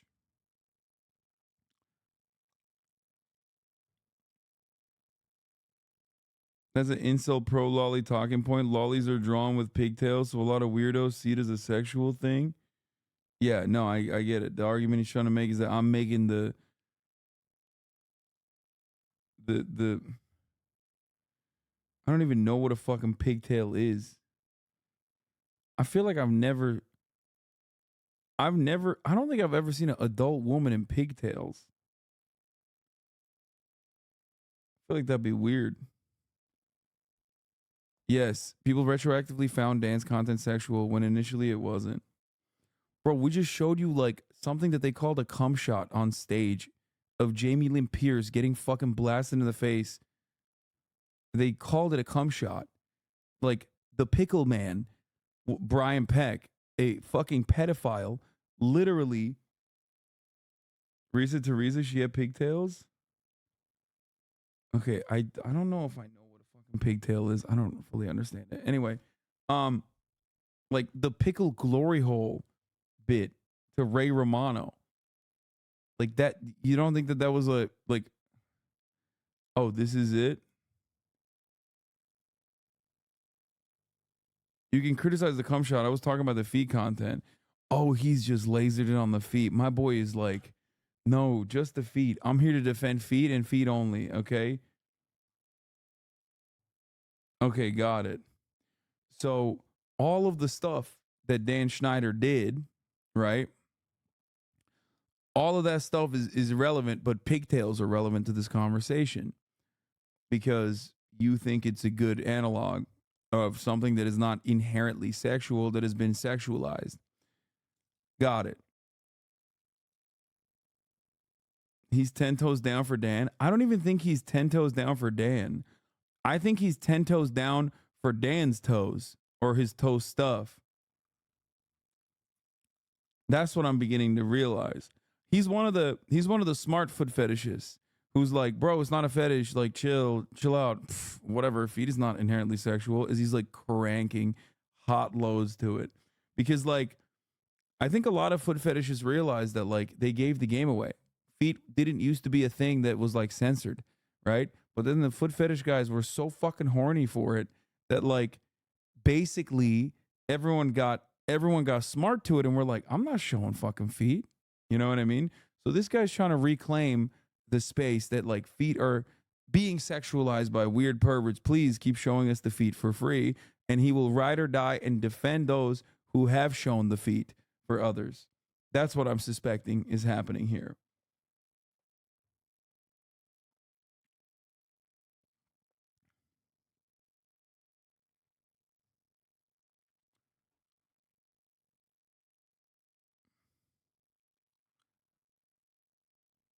Listen, it's not just feet are shown like pigtails. The feet were part of the content, like putting that shit on the feet, making people smell the feet, putting toes in mouths. Like it's very particular. Yes, we understand that to be weird. Like we recognize it when Quentin Tarantino does it, right? We personally recognize it when Quentin Tarantino does it. The difference is Quentin Tarantino's doing it to adults who have the capability of consent. That's the major problem here. Okay? Making fetish content out of children is what makes it possibly illegal. That's what I think. Okay?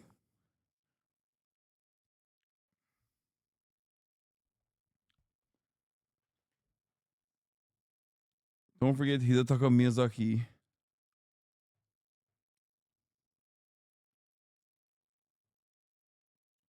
Sorry, you didn't watch the shows. The kids back then thought they were funny shows. That's it. The fact that they were made by a weirdo isn't surprising or good, but it isn't surprising.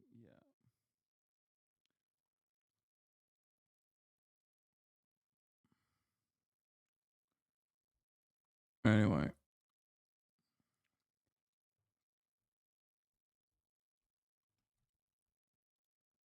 What do you guys think children find funny? Nick would love to hire you. Bro, he keeps saying Nick instead of Nickelodeon, and I love you for that.